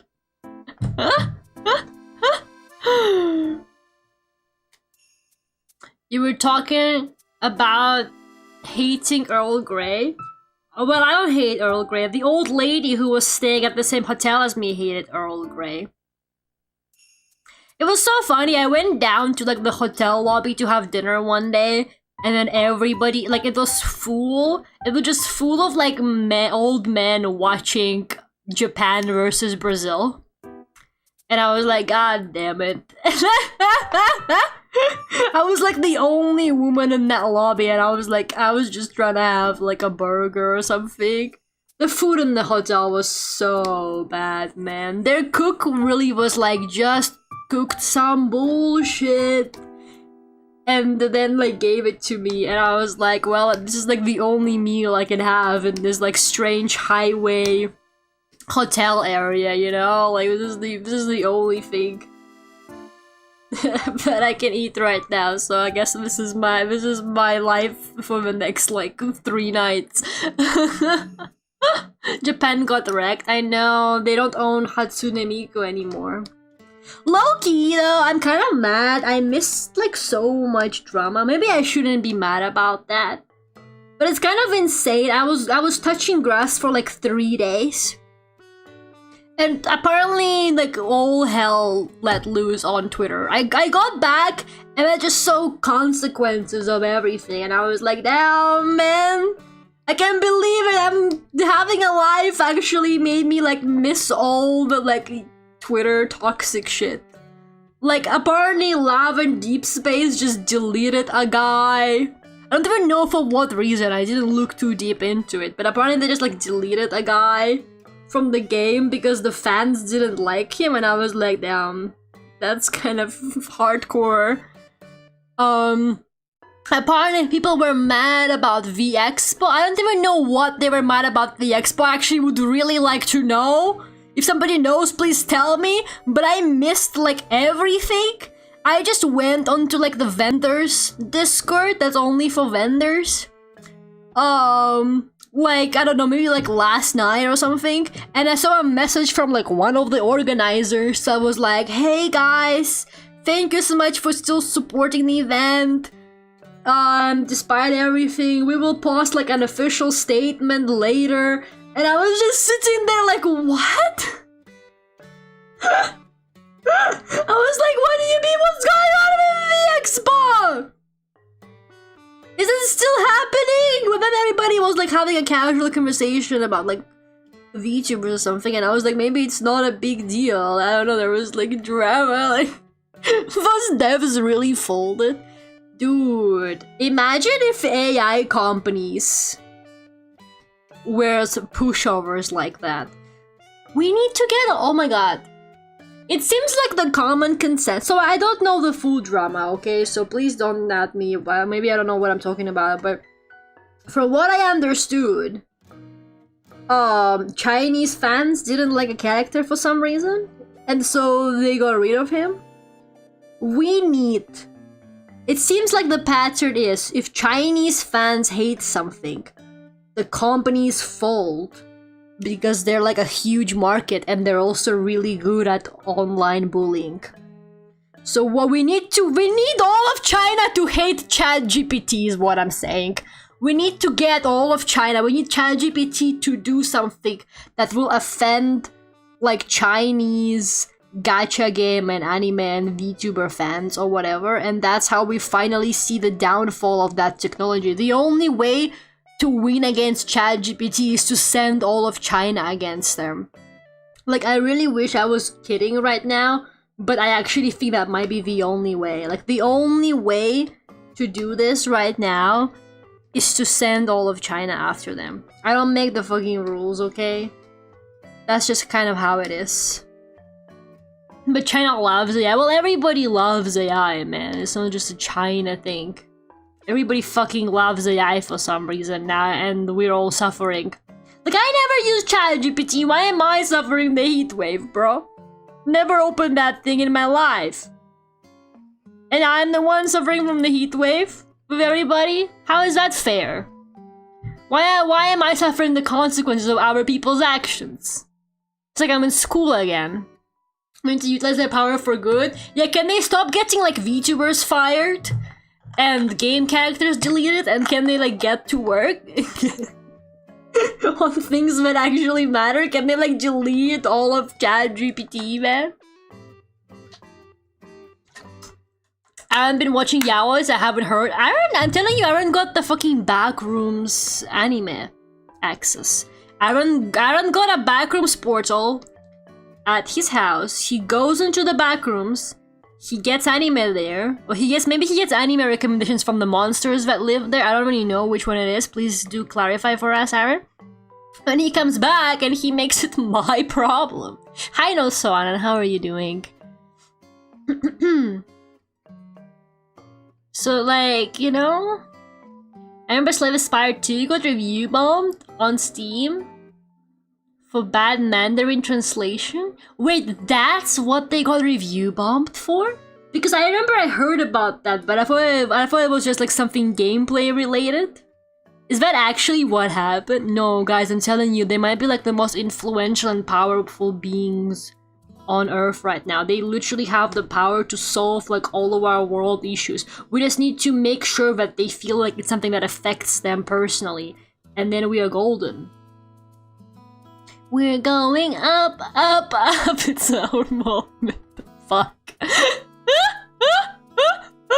It's like my Full Metal Alchemist moment. I just heard that I got like a sleeper agent in me, man.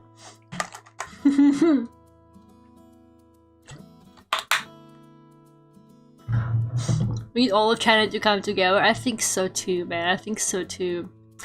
But yeah, how's the art going? The art is going well. I'm drawing Yuri that weirdly looks like yaoi, but I cannot explain. Oh, dude, that's why I started talking about Vampire Knights, because I was trying to explain how it's got yaoi hands even though it's straight as fuck. Dude, that's how the whole thing started, because I was like, oh, I don't know why, but my Nerissa X Elizabeth kinda looks like yaoi for some reason. I don't know why. I don't know how to explain it, but it just does. It just got that feeling to it. And that's how we ended up in this situation. I'm so glad we got that clarified.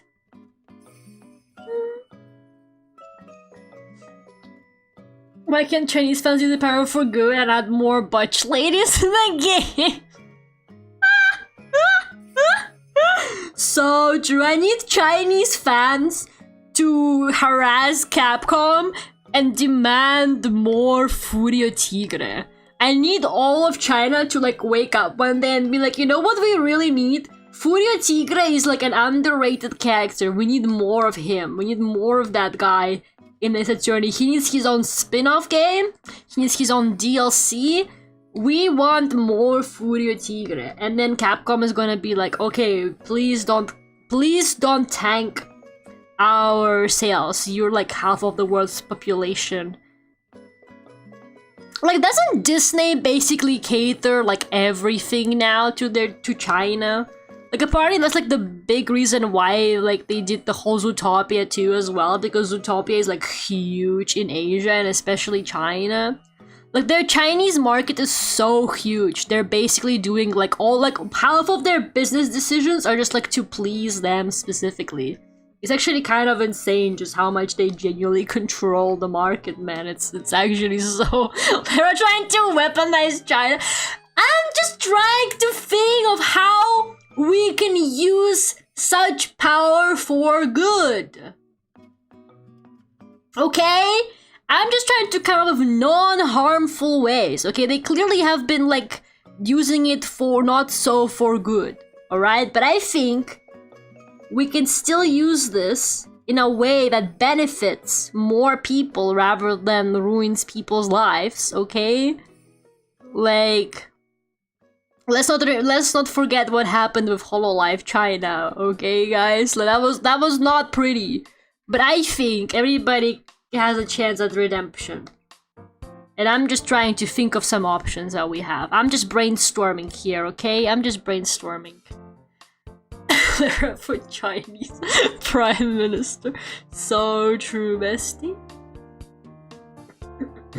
But enough when Nikki came to China, they had to censor designs, and for some reason they censored a character named Delta, making her hair long when it was originally kind of a butch bob cut. Minami, don't read that message, Minami. Don't look at that, okay? Don't worry about it, Minami. Why would you say that? She's gonna be depressed now. They keep taking away all of her butches. I support Lara as the new Empress. I should play Road to Empress, man. There's a Road to Empress 2 now. Maybe I should play Road to Empress 2. Maybe that's what I should do. Maybe that's my calling. I will be like really good at that game, even though it's just all random. Like, there's no actual logic involved in dialogue options in that game. You just try them all until you find the one that doesn't kill you. It's so fucking funny. I already did? No, Minami, forget about it. Do it like in the Sheep Detectives. Have you watched the Sheep Detectives yet? It's like not a huge spoiler or anything, but there's like a thing that the sheep can do where they can like forget that something happened, and it's really funny. They will just go, oh, let's just forget this ever happened, and then they just go forget on 3, 2, 1, and they just fucking forget. I'm like, okay, first of all, goated feature. I wish I had that in my code. Second of all, why would they do this? This shit's so funny. The ship just go, oh, well, that was traumatic. Let's just forget that happened. And then they do. It's so good. It's actually such a funny movie, man.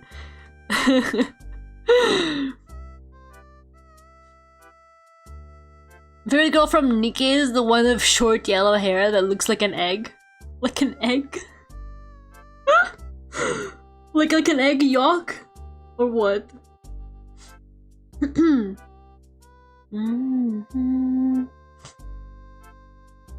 Ever since they gave Dota a sexy ninja outfit, that's pretty much the only thing she wears now in the game.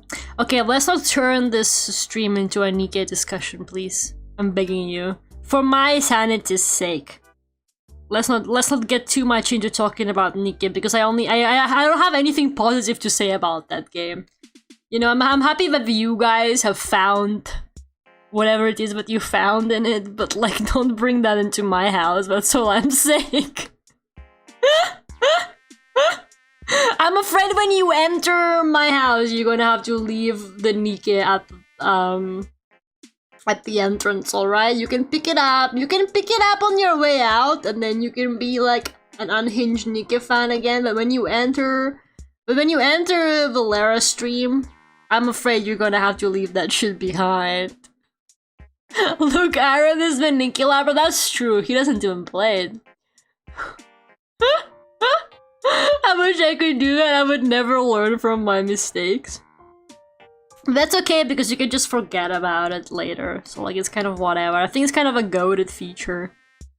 I do wish you could just do that. But the sexy ninja outfit is vital for the plot. I believe you, but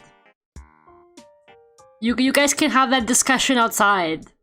Okay? Not in here, not in here. In here we talk about... actually I don't think our conversation topics today have been that much better. Somebody give me like a really demure conversation topic. Something really refined, something really good, something that really makes you think, wow, this Lara girl, not only is she really funny, but she also doesn't only bring up unhinged conversation topics and or media. Can we talk about something that's like not media? So we can all be like, we didn't just talk about television today at the Lara stream. Can we please do that? And go on, what were we talking about again? We were talking about how I should play The Last of Us on stream right now. You were like, oh Lara, I really like the art, but you know what I really wish you were doing? I really wish you were playing The Last of Us. And I'm like, bet. And then I get out the PlayStation. What do you think about that? How about your old apartment? Bitch, I'm in it right now, okay? You keep that out of your mouth. I'm still suffering this reality for like 20 more days, okay? Unfortunately. Did you hear Godot said that all game code must be human authored? Godot from Ace Attorney said that? Damn, I didn't know he was based like that. Good for him. Good for him. Is working at home considered antisocial? It heavily depends. If your job is like you have to work from home, then it's not your fault. If your job is like you can work from home or come into the office and you're like, thanks, I will never come into the office again, it's a little bit antisocial, yes. I think you need to get out more. Unless you like really hate your co-workers, because in that case I kind of do emphasize with that. Then, you know, then maybe you're better off staying inside, but you know, at least go for a walk occasionally, okay? Did you hear Sony's getting rid of this? They've been threatening that for ages now. I know why people are so worked up. Okay, well, obviously, I like physical media, right? But people are so worked up about it and they're pretending like they haven't been playing PC games digitally for years and years now. Like, I don't know. People are suddenly acting like this hasn't been happening for ages already. Nobody fucking buys discs anymore. I'm like literally the only person who buys discs. I'm the only one who should be sad about this. Nobody else has bought a physical game in years. Like, yeah, of course, guys, I can't support the entire physical media industry myself. Maybe if you guys pulled some weight occasionally, then we wouldn't be here. But because I've been the only one buying all these, like, Death's Door Deluxe editions, just kind of how it is now. I buy discs. You can't buy discs from like a secondhand store or from like the 90s. It needs to be a new game. They can't get the message that you still like physical media if you buy at a thrift store. You need to buy their new games.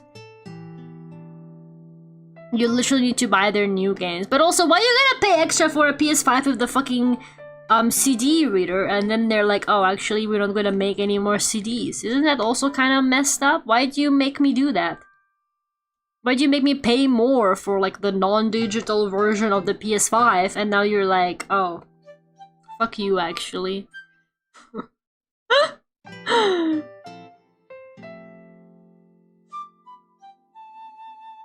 No, got the game engine? Got the game engine? Comedy's fucking dead, man. This is such a tough crowd. I have the toughest fucking crowd in the entire world. It's actually so hard for me right now to, like, make any kind of joke because people, it's like, it's so difficult making jokes as a woman because people think that you're stupid. Like, you're gonna say something and they're gonna immediately, like, mansplain it to you. They're gonna be like, no, Lara got not the game engine. Not Godot from Ace Attorney. The joke was right there because you were like, Godot said this. Like, you said, oh, the Godot devs said this. Then I would have been like, oh, okay, you know, there was no joke there. But you were like, Godot said this. So obviously it was like a low-hanging fruit. It was funny, but I thought you actually didn't know what. Because I'm a woman? Because I'm a woman? I literally got a job in the game industry! Do I need to tap the sign again? I know game engines! What the fuck, man? I'm gonna be a professional! But Lane is a woman? Yeah, but she's a woman in IT, so she thinks she's better than everybody else. People in IT genuinely think that like everybody else ever has never touched a computer. Never forget how she asked me. Never forget how she asked me if I know how to open a zip file. Okay, we've had that conversation already, alright? She knows what she's done. But never forget that one time she genuinely, unironically was like, Lara, do you know how to open it? I'm about to send you a zip file. Do you know how to open that? Okay? Like, I'm not saying anything, but like, people in IT think that nobody has ever touched a computer. And maybe that's true. Once again, it has been revealed to me that perhaps the general population does not know how computers work. Indeed. But I am a computer girly pop. I'm a computer girly pop, man. What the hell? Never letting that go? I am kind of like that as a person. It's just sort of my personality. I don't let shit go. So, you know, if you're gonna offend me, you better be ready that that's going to the permanent memory shelf, okay? Men remember every compliment you've ever told them? Well, I remember every single way people have ever wronged me, so you better fucking get ready. I'm gonna be bringing that shit up every, like, Thanksgiving dinner or whatever it is when we meet. I don't know. I'm just saying. Anyways. Can you blame them though? Have you seen what comes into a help desk queue? Yeah, but I'm not like that. I'm literally a computer girly. I stream. I know how computers work. I play video games. I'm gonna be making video games for a living soon. Like, I know how video games work. I know what engines are, dude. It's just like you. Like, what do you mean you thought I didn't know what you meant? Yes, I did know what you meant. just making a little joke. I'm so sad. People actually think that I'm like this. I cannot believe that. I'm giving off like a very wrong energy. Clearly, I gotta work on that. Because why are people thinking that I don't know Godot the game engine? I made Godot the game engine! That's not true, but I could have. You wouldn't know that. Lyrical by Grandma Charm? How dare you? I have no idea how common it is to know Godot. I don't know what engines you know.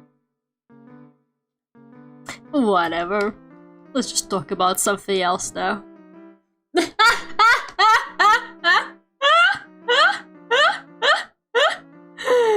The man in IT at work hear me, I don't know how to solve my problems. You see, that's even funnier though. That's when you just solve the problems yourself and then you rub it in their faces. That might be the best strat actually. We gotta get her that hat that says I wish I was playing The Last of Us right now. That is true. Maybe the clicker model can have this? The clicker model is gonna have a hat like I wish I was playing The Last of Us. But then I'm actually playing The Last of Us and her hat is still like I wish I was playing The Last of Us. And they're like, why is she wearing that? Never let them predict your next move.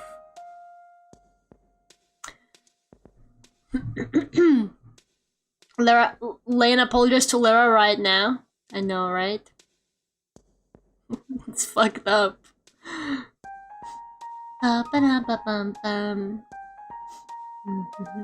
Lane literally has an anime named after her? Whatever. Bitches get an anime named after them and suddenly they think they're special. I'm sorry I don't have a common name. Well, I guess Lane isn't like a super common name either, to be honest. I don't know what I'm getting at. But nobody ever has my name, man. It's messed up.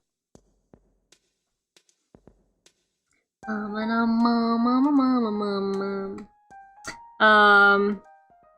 god, hold up. I don't draw blush enough. I never know how to make it look nice without it looking like too much. I think that's cute. Okay, this is how it's actually gonna look when it's cut into the button. This is all you're gonna see. Honestly, add more shine on the boobs. I mean, what we got to lose, right, guys? Why not? Maybe a bit of light coming from the flame. Doing these in casual outfits was actually like such a good idea on my end because like there's no way I would have been able to do these if I actually drew their designs. Of course, one of the most popular Hololive EN pairings is the two ladies have like the most complicated designs. Like, why would you do that?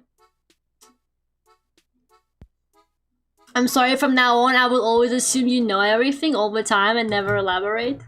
Lynn just gonna start speaking in riddles now. She's like, be careful what you wish for. Starts talking like the Outer Wilds fans were talking in my chat. Okay, what time is it? 10:15. 10:15. Let's attempt starting another one. At least. We can at least give it an honest try. Okay, here are some of the ideas I have for another ones. Okay, these are all like non-EN. I don't know any more popular EN pairings. Actually, no, there's also Bay and Iris, but I don't know how popular they are these days. I feel like they used to be more popular. But my other pairing ideas for these hard budgets are Bay and Iris, Mika and Suisei, Picora and Marine, Okayo and Korone, and then Donkey, Bird, and Mint, which I think is really funny, like, how did you get here? But, you know... They must have shipped Mori and Orange Bird. Okay, the fact that you don't know Kiara's name is fucked up. Also, that was the first one I drew, that's already done. That's already done. We got Artificer, We got Takamori, and now we got Blood Raven. Are there any more like English pairings that are popular? I don't really think so. Other than like maybe May and Iris? Doki and Mint? One of my Fallout 5 fiction characters is named Karen. Just like my current Fallout 3 character. They're not the same person. Karen from the hit climbing game, Karen? Kiara, I tried this for Gore, I'm 52. You know, you can't use that excuse. You're not 52. Weren't you like 20 like a month ago? Make it make sense. Pick a struggle, okay? Pick a struggle. A Flare and Noelle still popular? I think Flare and Ina are like actually more popular now. There's like no hate for them, but I don't think they're popular enough in the English community for me to do that. Like I think even like Picora and Marine are already like dangerous. Kaio Korone I think are a safe bet though. Maybe let's do Docky Bird and Mendubi and Subheart. But they're bonded over the fact that they don't stream. Okay, actually that's really mean. I don't actually know if Doobie streams or not. Like I have no idea what's going on. I haven't been keeping up with either of them, but I remember a few months back there was like drama that like that Saba wasn't streaming, and I'm like, okay guys, I mean you should have known this. Like what did you think was like gonna happen? Like she wasn't exactly streaming before either. It's the Ankh-En pairing. They're all dead, man. They're all dead. People don't even buy my Myth merch that much anymore. It's actually so sad. Okay, let's do Docky Bird and Mint. Docky Bird. Once again, I'm doing them in like casual outfits because I am lazy like that. But also, I'm just being efficient. Docky Bird. Make up a pairing? You're low-key onto something, can I just say that? You kind of are onto something. I think it's a pretty safe bet. I don't think anybody in whole life like hates each other, to be honest. But it would be funny to just like pick someone who's like basically never talks to anybody, to like any type of person. What could it be? What could it be? Something crazy like just gotta pair like, no, not Ina, because Ina is like really popular with JP girls. They literally all want her. Somebody like Shiori, who's like, I feel like she gives off like mysterious girl aura even though she's not. Hakai X Octavio, no, that's definitely already like on AO3, like pages and pages. Well, I'm trying to come up with like the most like unexpected Hololive ship that I could totally push like it's real. Ina's also popular in China. Ina's fucking popular worldwide, man. She's crazy. It's actually insane how like iconic she is, I think. Even though she's got like one of the milder personalities, which I think is nice, by the way. It can't always just be the hyperactive girlies. Selenic's Docky Bird is good. And it ships with Oli. Oh no, Oli ships herself with everybody. That's not even funny. Oli like actually ships herself with everybody. I feel like Oli and Mori is like actually already a pairing. Like not even gonna, like not even joking. That's already a thing.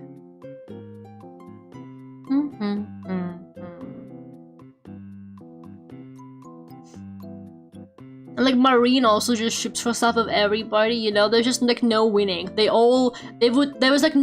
no ridiculous Hololive ship because I think they would all be on board with everything.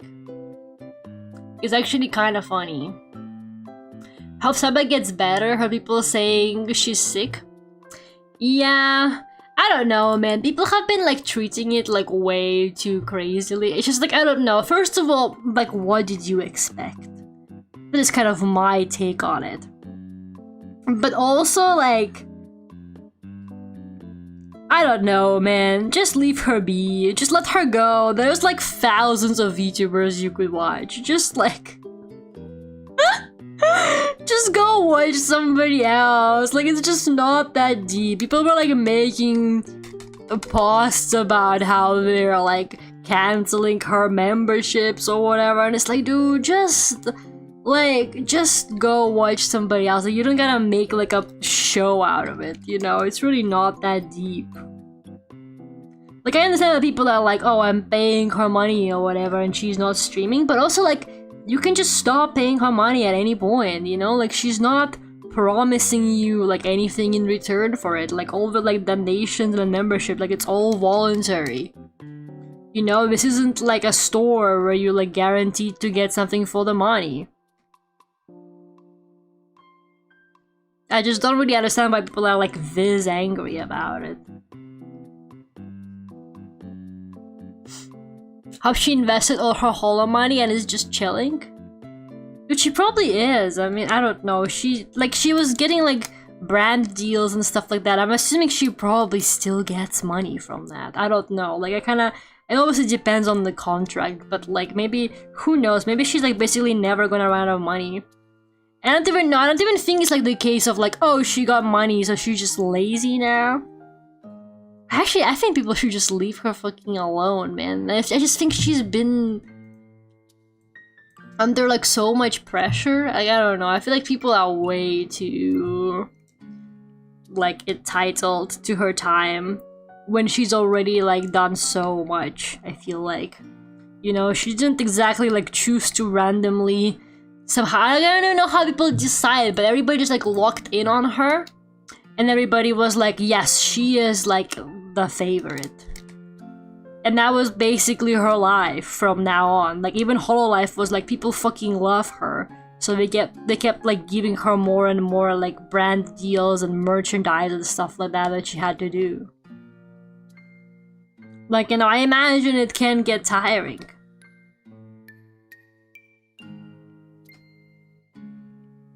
I'm still like thinking about what kind of like pose I want to do, because I know their relationship is quite they like to tease each other a lot. The pressure is insane. Yeah, it's honestly just like, I mean, just go watch somebody else, bro. Just go watch somebody else. Like, there's thousands of them. There's literally thousands of them. Just go find a new favorite. I promise you, it's not that scary.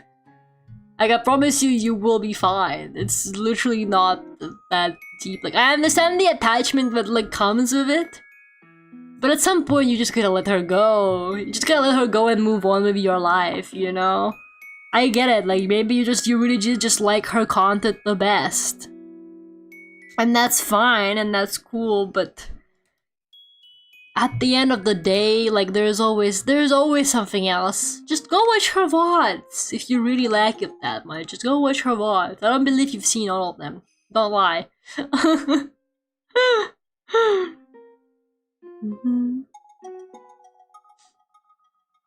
And if it's controversial, but I don't see any ships in Hololive, they're just co-workers to me. I don't like shipping VTubers that much, to be honest, unless they're like okay with it themselves, because a lot of them like to play into the ships. So that's the ones that I like to usually just go with. Like, a lot of them are kind of fine with it, so I would do it. But like, if it's somebody who's like, oh, I don't like being shipped, I wouldn't do it. But I don't know, man. I don't ship like in general. I'm literally just like not a shipper. I genuinely like don't really see like the appeal. I know I like to like play and be like, oh my god, they're gay or whatever. But like, in reality, it just genuinely like it doesn't like mean anything to me. Like, I don't go on AO3 or like whatever and start looking up Ducky Bird X Mint, you know? It's just like, or like any other like characters and stuff like that. But I do think that like with VTubing especially, and also I just like personally I don't like sexualized stuff of VTubers like at all. For me like any kind of like sexualized VTuber stuff, like even the ones that like don't mind it themselves, like you know Marine and stuff like that who enjoy that kind of stuff, but that's just not for me at all because I'm like that's a real person. That's not even like an anime character. That's literally like a real person. Like I don't want to see porn of them on my timeline, you know what I mean? Like I don't know, it just makes me feel really weird. But yeah. When you find out the VTuber which is married to the other VTuber, you know, that does happen sometimes. But a lot of them do like play into it, so like I try to, for these like badges, I try to pick out the ones that I'm like aware that they don't mind it. As much. I mean, Pecora and Marin, for example, they got like an entire song where they get married, man, and music video, you know? A lot of them like definitely like to play into it, so I'm kind of chill with it, but yeah. I'm really not a shipper. I'm really not a shipper just like in general. I actually don't see like the appeal in shipping at all. I sometimes enjoy some like artists who do really good ship art. And I'm kind of like, oh, that's cute. Like, I like seeing specifically, like, what that artist cooks up. If that makes sense. But other than that, I'm not really that into it. Like, I wouldn't go out of my way to draw that much ship art or anything like that myself, for example. But yeah, there's some artists who I will follow for, like, their ship art, even if I'm not actually that into, like, the thing or the ship. It's actually kind of funny. Just because the art looks nice. Like, there's one person who draws, like, weirdly banger LX Missa from Death Note. Like, ship art. And I'm literally like, that's so random. That is literally so random, man. You know, it doesn't make any fucking sense. But they draw it so nicely, I'm kind of like, you know what? I see your vision, man. I literally see your vision and I support you. So whenever I see new Alex Missa art on my TL, I'm like, yes, pop off, bestie.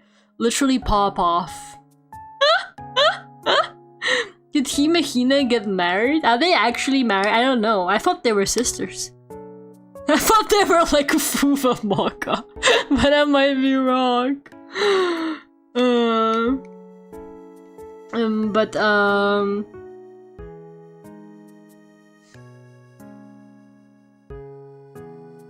Nerissa likes playing into both ships, apparently because she or RL doing a concert.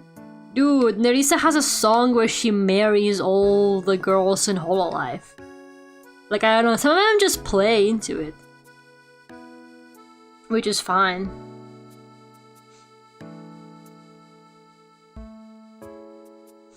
I think it's funny when they do it. So, I don't know. I'm just not really a shipper, but I know some people enjoy it, which is why I'm making these buttons. I'm basically doing it, so basically what I'm saying is I'm a sellout and I'm doing it for the money, I guess, but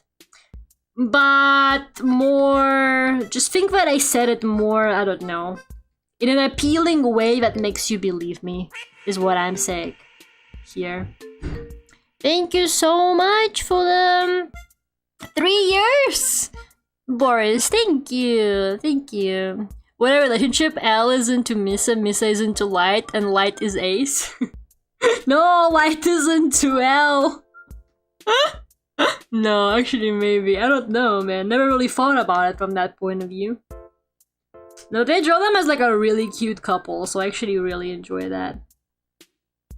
They're cute together. Who else? I also got this person who draws a lot of like your ex Lloyd, obviously, like really cute, like your ex Lloyd ship art. But they also will sometimes draw like Cloud X Tifa art. So like they only post 2 things. It's either your ex Lloyd or Cloud X Tifa, which is like also understandable. Like it's a popular ship. But you know, I don't really care about Cloud X Tifa, but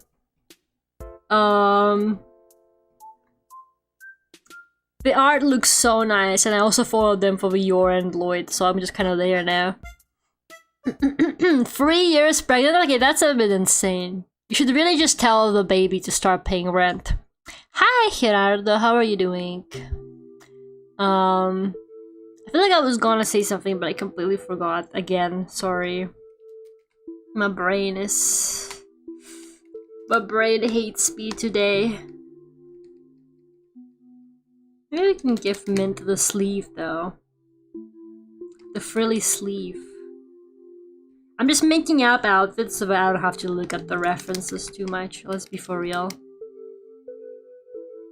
Maybe she could be wearing like a Lolita dress or something. Or like a maid dress. I'm good, not here. But it's all okay.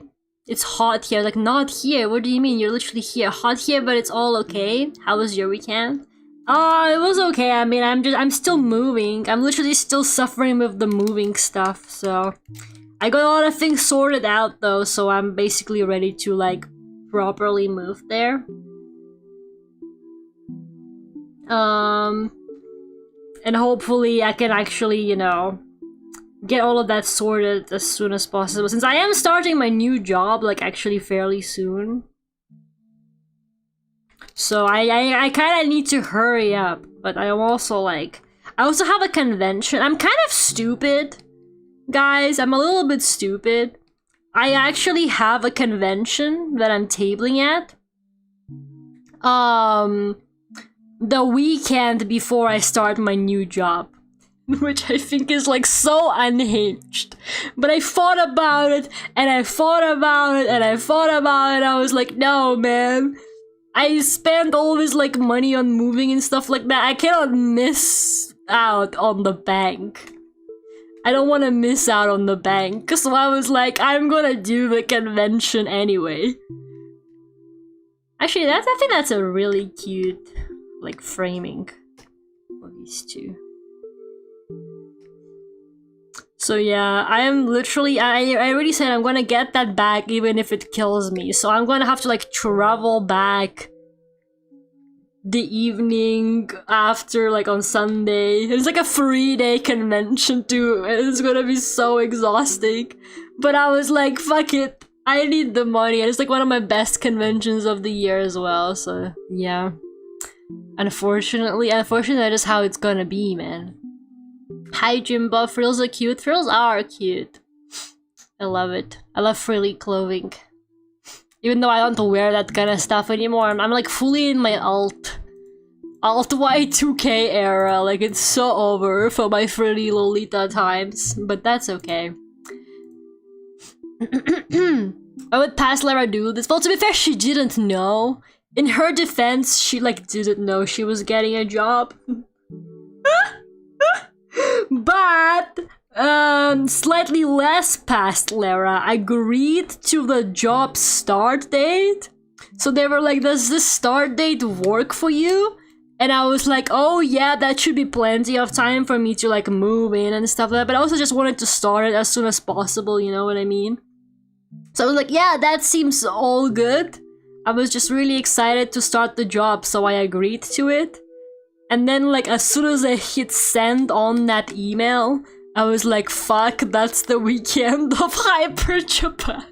That's the weekend of Hyper Japan. That's like the Monday after the weekend of Hyper Japan. And then I was like, welp! I guess this is what we're doing now. But it's okay, I'm actually not gonna have my, like, current place by then. So, but I arranged with a friend and she's letting me stay at her house. I was literally like, it's okay, you won't even see me. I'll be at Hyper Japan from 9 AM to 8 PM.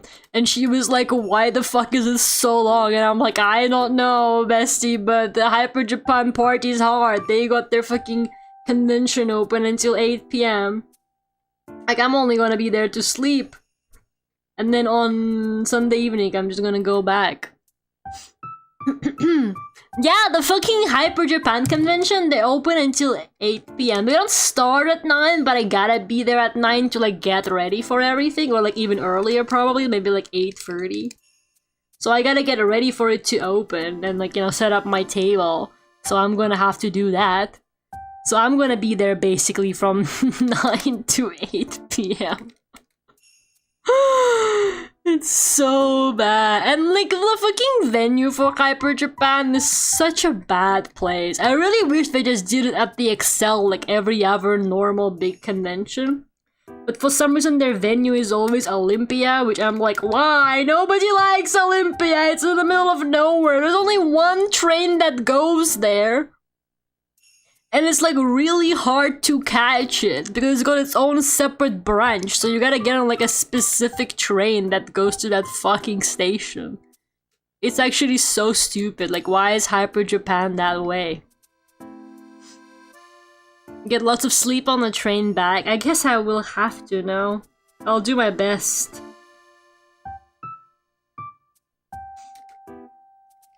Low-key, the tech for the train rides that I've been doing, because I've been doing so many train rides, obviously is to read a book, usually.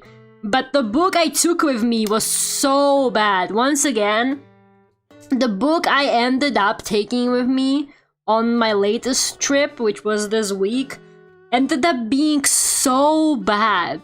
I actually was like, I am bored. Like, even when I was waiting for all the delivery guys, I was like, I am so bored. But that doesn't make me want to read this. Like, I would rather just sit there and stare like what's in front of me. Just like stare at the window or at a wall.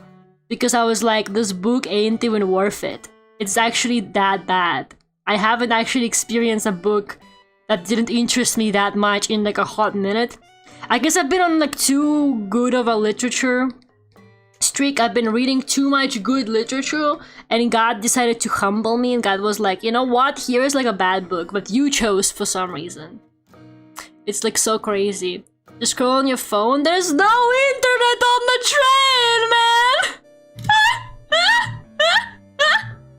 Doesn't even load Cookie Run Kingdom! Hi Mr. E, how are you doing? Well, so that's bad for you. I miss all the Twitter drama. Anyways, what was the book? Okay, you're gonna laugh at me and you're gonna be like, Lara, you should have known. And in my defense, before anybody laughs at me, my expectations were low. Okay?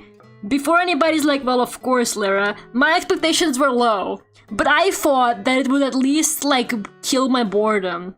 Like, you know, sometimes you will, like, read a bad book, but you're kind of just, like, reading it and it's, like, entertaining to read at least, in a sense.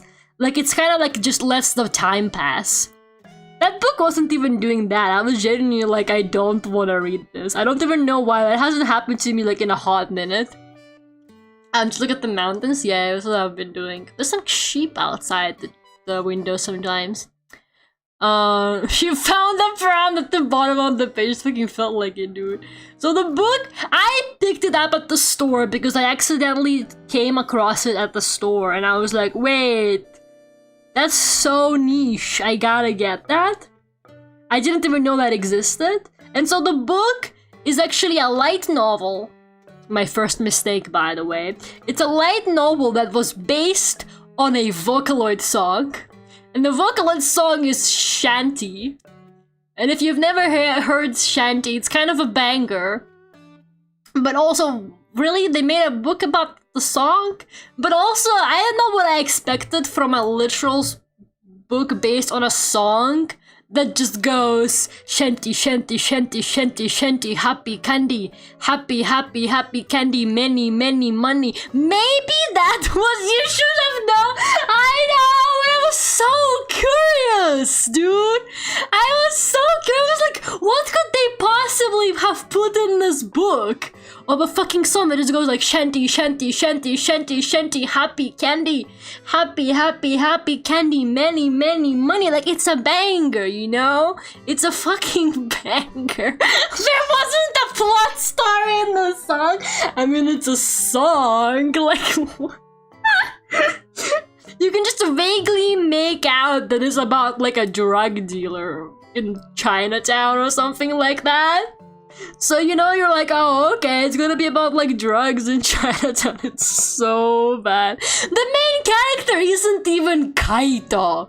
He's not, the Kaito is the guy in the song. and he's in the book, but he's not even the main character. The book is not even about Kaito. Listening in karaoke, maybe. I kind of vibe with Vtaku. Vtaku has been like on this strange journey of making like mafia-themed song. They've got this song called Philadelphia, sung by I think Kamui Kakupo, if I'm not wrong. And it just goes dun dun dun dun dun dun dun dun dun dun dun Philadelphia, and I'm like, yep, that's a banger. Loop it. Loop that shit. Like, it's so fucking unnecessary. Like, what's the name of the guy? I don't know. They all got like these names that I can't, like, they all got these, like, I don't know, maybe Chinese names I want to say. So the Kaito guy is called Zhenhong. And then the main character is called Sangha. And there's just this random guy called Dina. Why is he called Dina? And there's a guy called Liu Tai Long, but I haven't even gotten to that guy. I haven't even seen him yet because I only read maybe like 100 pages, and that was already like a lot. Maybe I read even less than that, actually. No, I read even less than that, bro. Like, it's actually so bad. But there's like this first page that just has a colored picture of all the characters with their names. That's how you know they're serious. They should have included a map as well. But yeah, it's just not good. And I know that some weebs would argue with me and be like, maybe it's the translation that's not good, and actually the light novel is perfectly fine, but I'm just gonna shut you down now, and I'm like, the story is not good, okay? It's not even, the writing is bad, don't get me wrong, maybe that is the translation. It feels like I'm reading something written by a teen. If that makes sense, like it's just not well written. So maybe that is on the translation, like, well, the translator couldn't like spice it up a little bit. But like, even putting that aside, it's still just like not a like interesting story. Like, I was just kind of like, yeah, whatever, who cares kind of thing for me, you know?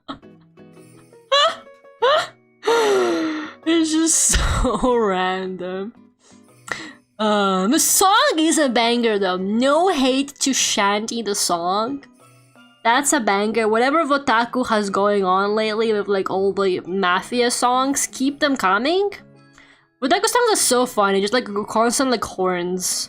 It's just like boom, boom. Like they're like really into that like weird like trap kind of sound to the point where they're like almost overusing the samples. It's just so fucking funny. I appreciate what they're doing. In a world of Mesmerizer, I'll take it.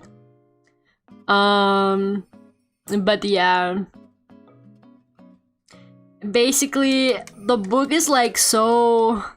I don't know, it's about this guy who's obviously doesn't have any parents because they got killed by the mafia and he hates the mafia. And he runs like a diner. And he takes care of his little sister, classic, and he's like, I don't know, in love with his little sister or whatever. Well, maybe not really, but he kept mentioning how cute his little sister was, and I'm like, okay, bro, we get it. We get it, okay? You have a cute little sister. We understand the connotations. Because this is a light novel. Story of an Orphan is good. I know. And then he's running his diner or whatever.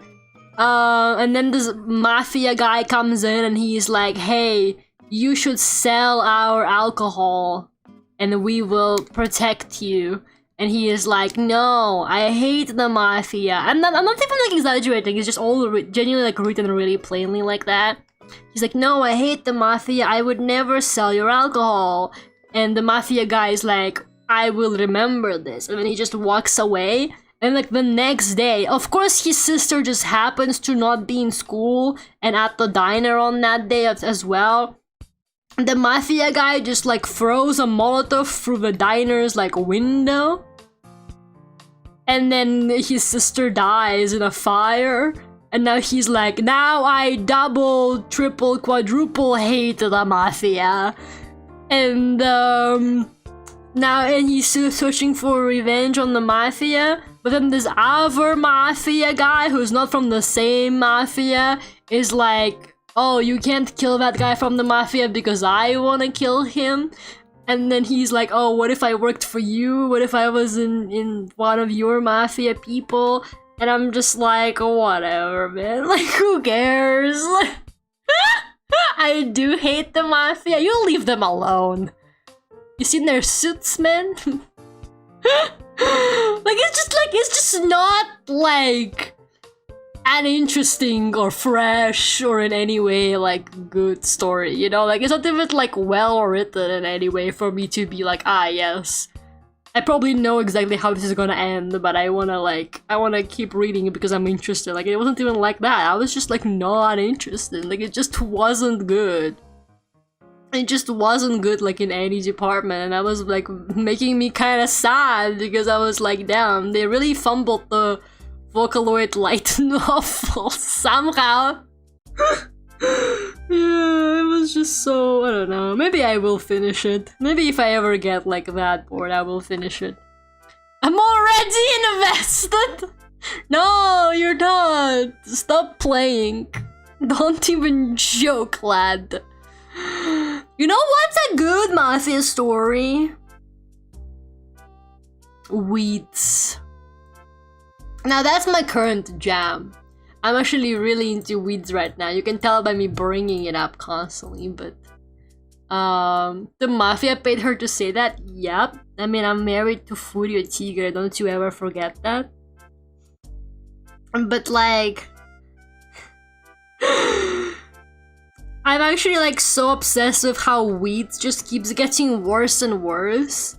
Like, it really starts off with this like suburban mother who's like, oh, I'm just gonna sell a little bit of weed to like make ends meet. And then like in the season I'm currently watching, they show the man get tortured and the torture method to get like information out of him, and the torture method was they were using you know, like the sanding, the electric sanding tool that's like got like this round disc that spins really fast. They were like sanding off his face with that to get him to talk. And I was like, this is not where I thought this was going when I started season 1 of this show. You know, like when I was like, yeah, let's watch this show, The Sander, is that what it's called? When I was like, let's watch this show, seems like a lighthearted, you know, drag comedy or whatever. Not where I thought it was going for sure. Suddenly they're like sanding people's faces off. It's actually like crazy in there. That would work on me. He didn't crack, no, he absolutely did. He was like, he absolutely gave them the name. But right now, and this woman, like, I understand that it's like, you know, meant to have like romances in it because I can tell it's like kind of like a women oriented. But like she keeps having messy affairs with all the drug lords, and right now she's having like the messiest one. She's currently seeing the guy who like actually runs like the entire Mexican cartel operation. Like, he's extremely powerful and scary. She's literally dating the guy, and I'm like, girl, what are you doing? Girl, why are you with the Mexican cartel leader? Like, he's the top guy, you understand? He doesn't work for anybody, everybody works for him. I'm like, girl, why are you dating the Mexican cartel leader? What is wrong with you? Oh, dude, it's so good. Imagine if Walter White just like slept with like every guy he worked with. He just was like it's just so fucking funny. It would have been a very different show, I'll tell you that. Toxic Yaoi would have been off the charts. I don't know what's worse, when she slept with a DEA agent, or now that she's with a Mexican cartel dude. Like, I don't know, they both seem pretty bad. I can't even decide which one is worse. Probably the Mexican cartel dude, not gonna lie. Like, probably him. Mr. White would never, he's a married man. Barely. I mean, he doesn't act like one. Would you ship Walt and Gus or Walt and Mike? Okay, just because I only wish the best for Mike, I wouldn't ship Walt and Mike. Because, like, Mike, I wanted Mike to be happy. You know what I mean? But for Gus, I didn't really care. I didn't want him to be happy. He was a scary man. But Mike, he had like a touching family subplot going on and shit like that. He was doing it for his family. And I don't like Walter, obviously, because he's just like, he's a whole other thing. So you know, if I had to choose, I think him and Gus kind of deserve each other, to be honest with you.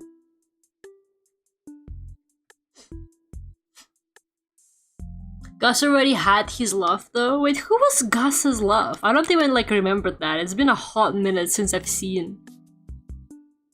Oh, was it Hector? That would have been pretty good, actually. Hold up, you're cooking. Yeah, Walt and Mike, I think. Actually, no, sorry, the other way. Gus and Walt. Mike always makes sure his men get enough sleep. Mike is honestly like a chill dude, you know? I mean, he's definitely in a chill business. He's not a bad guy, I guess, is what I'm trying to say. But I don't know if that's really like something you can say about someone who's dealing drugs. You know, Weeds and Breaking Bad, they've got like weirdly similar vibes. They really do have like surprisingly similar themes in them. I thought that they must have been running at the same time, but I was actually shocked to find out that Weeds like precedes Breaking Bad by, I don't know, maybe like 3-4 years. And there's actually a part in Weeds where they got Saul Goodman's actor, and he talks about how he can start, how he's like been into drugs for a while, and how he can just like start a new life in Albuquerque. And I was like, pause that shit. Hello? And I googled it, and then that season came up. Breaking Bad was only coming out for the first time, and Saul Goodman wasn't even in it because he's like a later character. So I'm like, they fucking predicted Saul Goodman in Weeds. Like, obviously Saul didn't do drugs, but I was like, damn. They kinda got that. What the hell? I thought Weeds was older than... No, I think Weeds came out in like 2005-ish. So I think it's maybe like 3 years. I mean, obviously it's been in production for a bit before that, but still. Vint is a fraud. He replaced the main character with a man and suddenly everybody ate it up. But the fact that feminist Breaking Bad already existed and nobody cared? Just the society we live in, what can I say? But no, I did find that kind of interesting. They do have some like overlapping themes, like, you know, she's also basically like slowly straying from her family, like she doesn't watch her children anymore, man, and she has so many possibilities to stop. But like she just keeps getting deeper and deeper into it. And you know, like it gives me the same feeling Breaking Bad was giving me, but I was like, Walter, just stop. Walter, just stop. Walter, just stop. Just get out while you still can. That's how I feel about this woman. Like, I'm also the whole time like, girl, just drop it. Just go get a real job, okay? Like, please. I think her circumstances. Breaking Bad is older than I realized. Yeah, Breaking Bad came out in like 2008, didn't it? But it's just so fucking funny because I'm like her motivations are a lot more, you know, corrupt, I think, than Walt initially. His motivations are also really corrupt the more it keeps going. But at least he was like, man, I got cancer, like I'm literally gonna die, like what else have I got to lose kind of deal. If that makes sense, you know? Like he was just like doing like desperate like midlife crisis speedrun kind of shit. But this lady, she's like, my husband died and I don't want to get a real job. So I'm just gonna like start selling weed to support my like lavish lifestyle. Like that's so funny. She really said, you know what? I would rather get into like an extremely dangerous business than like go work as a shop assistant.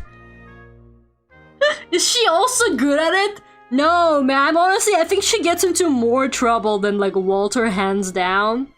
Like, Walter got into shit, but I feel like he was at least Well, I don't know, he wasn't really rational. I don't think that's something you can describe him as, but I don't know, he was more strategic. Everything this woman does is a bad decision, like, hands down. Like, I feel like Walt had, like, a couple wins. Like, he was a reckless man still, but I feel like he was at least occasionally kind of doing something that made sense. This woman, I don't think she's done something that made sense, like, a single time. She, like, seriously, just, like, everything she does just gets her deeper into shit. Like, she will just do stuff sometimes that is, like, actually so stupid. It's actually ridiculous. Like, everybody knows she's selling weed, too. Like, it's not a secret. At least Walt was good at hiding it, more or less. She's, like, I don't think she's even trying to hide it. Like, the entire neighborhood knows this lady is selling weed because they buy from her. I understand that there is less, stigma around weed than there is around crystal meth. Okay, I understand the implications of selling weed versus selling meth, but it's still, like, fucked up, okay? Just how little she fucking cares about people, like, not knowing. Or knowing, I guess. It's insane. The thing is, Walt is really smart, but also has a huge ego. I mean, I wouldn't call the lady from Weed stupid.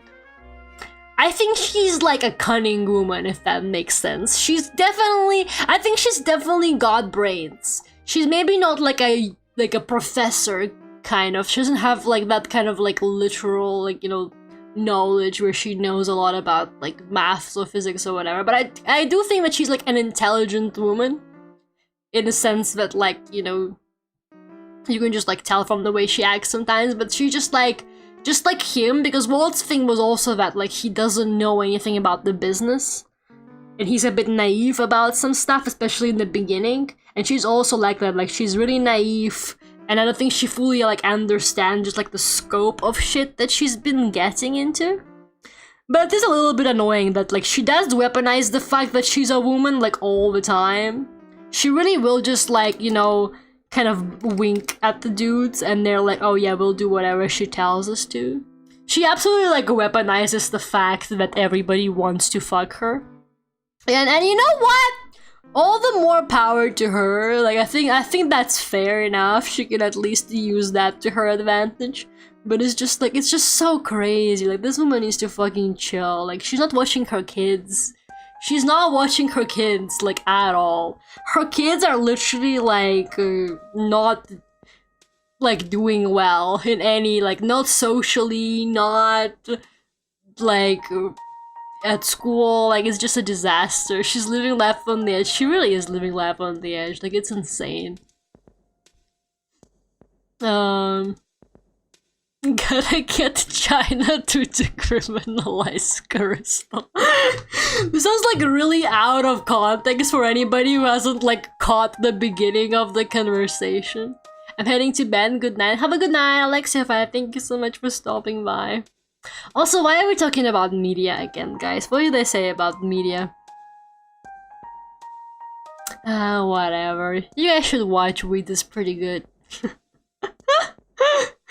Okay, it's 11 PM, so I think I am also gonna, like, head out. I did get the line art done, so that's cool. I will finish coloring this eventually. Eventually.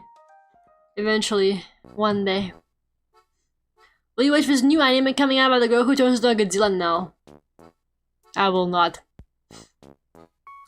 But they were talking about drugs. That too sometimes. Occasionally we do that. We need to get China together to write a good digital circus! We need China to hate the digital circus ending! And then they're gonna make Gooseworks, right, give us more lore, basically. I think the ending was good, I just wish it gave us more lore.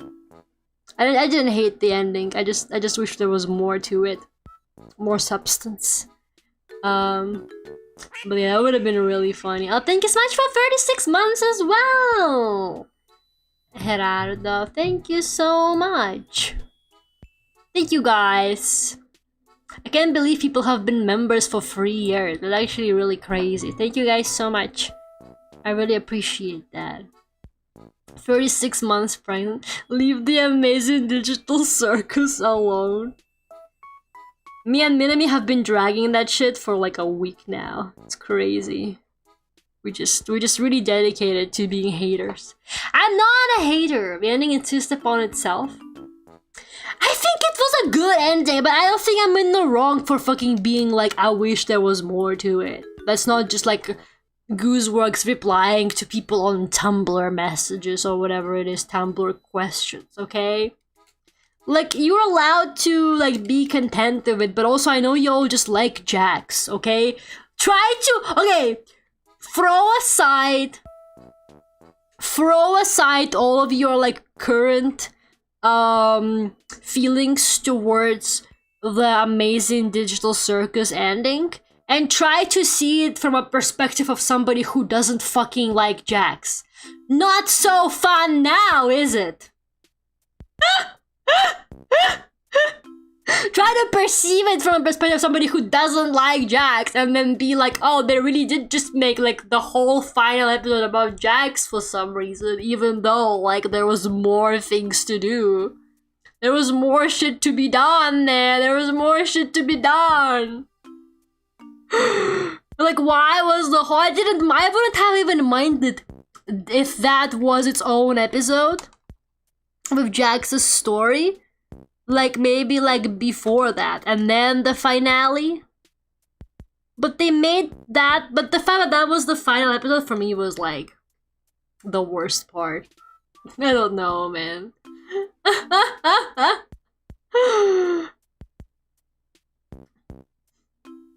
I think there's room for more, but considering its format and funding, they covered what needed to. Like, I don't know, man. I didn't hate it. Like, I thoroughly enjoyed it. You know, like, I watched the show as it was coming out. Like, I had a good time of it. But, like, I don't think I'm evil for saying, like, I wish there was more to it in the end. I don't think I'm, like, a bad person for being, like, I wish they didn't dedicate, like, an entire finale to one character. And to, like, none of the other characters. Like, they expanded on one character a lot. When they didn't expand on any of the other characters. So you got me so fucking angry talking about this shit again. I'm fucking coloring the drawing even though I said I wasn't going to. That's how fucked up it is.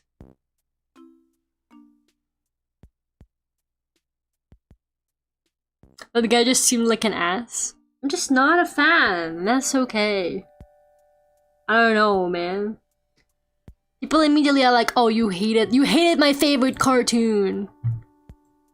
Like, no, I liked it. But I wanted more. Isn't it a good thing that I wanted more from it? Isn't it like literally like, oh, I liked it so much, I wish there was more to it. I wish they expanded more on it. I just feel like there could have been so much more to it. But I agree, like, it was a small project, and I'm happy that they got to make it. I'm happy that they got to make an indie animation like this, and I think it generally, like, create, like, a whole wave of indie animation that we would not have probably, seen get as big, or get made at all if it wasn't for Digital Circus, so I'm also happy about that. It definitely, like, created this huge new resurgence of, indie animation projects, and that's also cool! That's cool! I'm really excited for more Nights of Guinevere or whatever it's called. The longer the rage bit, the longer you stream. Yeah, that's basically how it works around here, actually. I'm not even gonna, like, pretend like that's not true. But, like, it has worked many, many times. And I will be like, oh, I'm about to end stream. And then somebody's gonna be like, so Lara, what do you think about The Last of Us Part 2?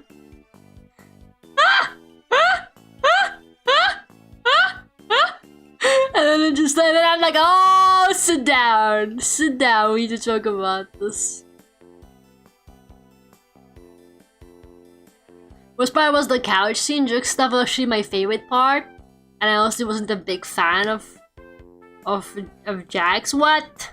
I like the stuff with Kane, where he realizes stuff and has, like, character development. That was my favorite part, where Kane is like, oh, maybe I kind of fucked up. Also, this is gonna make me sound like an extra hater. People are gonna crucify me for this, but like, why don't they just like remake the people? Subnautica style. I know Subnautica 2 basically explains why that's bad, but considering Kane is literally like evil or whatever, when they abstract, why doesn't he just fucking reprint them again from the fresh brain scan? Just reprint them pre-depression. Why don't they just get themselves a new Jax? And then they can save her life and be like, you're trans actually. The sooner you accept it, the better it will be. And then that's it. Amazing Digital Circus happy ending. They hated Jesus for saying the truth, but like, I think I'm kinda cooking here. I think I'm kinda cooking. Goose said they can't. Well, you see, maybe if Goose said that not in a fucking Tumblr answer, maybe I would have known that shit before I made myself look like an idiot. And also, like, I'm evil and I don't care about people's feelings. But like, of course, because the fucking Tumblr answer said that, now I know. Thanks so much, Gooseworks. Not enough for on, that's a good answer. We need to get to China now.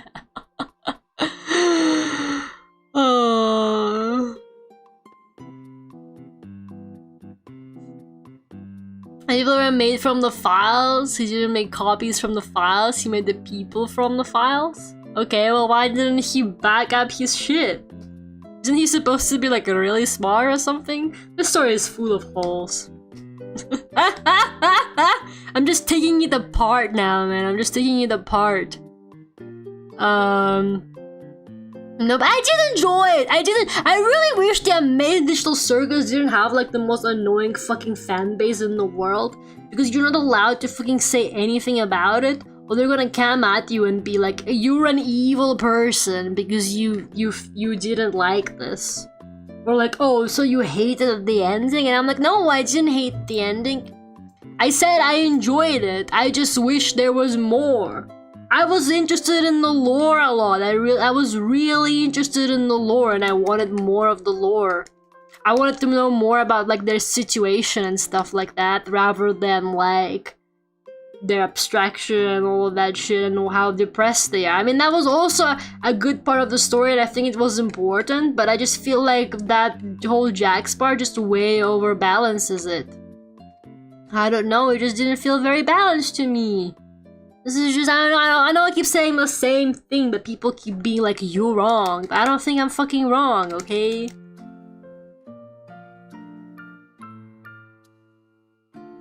You think about the circus crew are the backup because the IRL people still exist? Like, I wanted to know how they got those scans and why they got those scans. With the 4/6 of the people. Convert them. I'm just like, I wanted to know, like, how did they end up doing the scans? How did they, like, were they, like, paid for it? Were they all, like, desperate for some extra cash? So they took part in this, like, program? Like, you know, I mean, that may be how IRL Jax managed to get off the streets. That would have been interesting if IRL Jax was, like, oh, homeless. But then this company was, like, I mean, maybe she's, like, a flyer? Where this company's like, oh, we pay you this much to scan your brain. And goes to do that.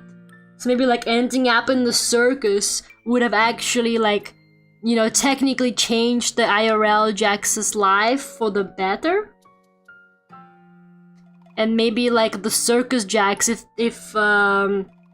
they knew that, would have been like, oh, actually, maybe my existence actually helped the real me a lot, because that brain scan actually, like, saved my life, gave me some cash to start fresh.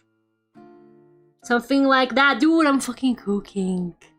I'm literally fucking cooking.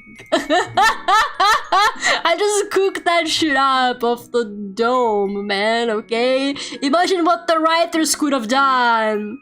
Imagine what the writers could have done if they just had a bit more time, man. Like, just think about it.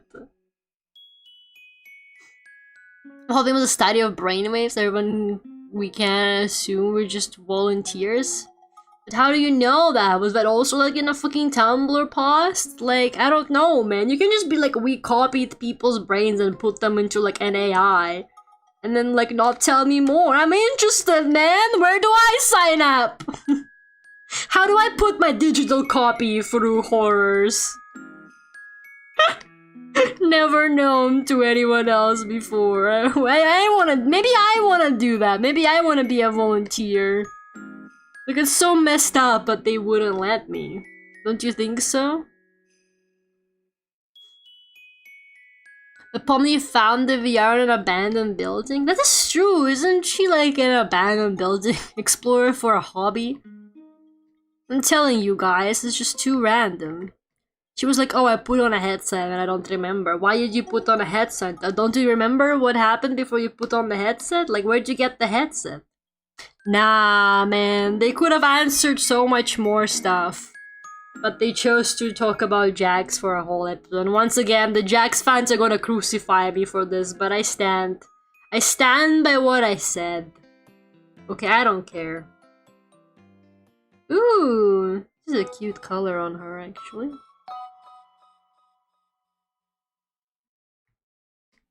And then make the head... Whoa, what is that? What layer did I do that on? Because that's not right. Oh, don't move it though.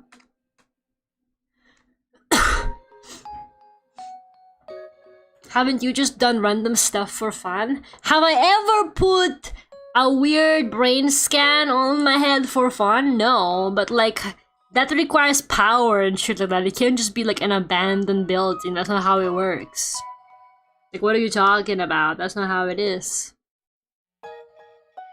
I kinda agree. I must have been too Jack-centric. See, I'm not crazy. I think it was Jack too. I think it would have been fine if that was like a separate episode.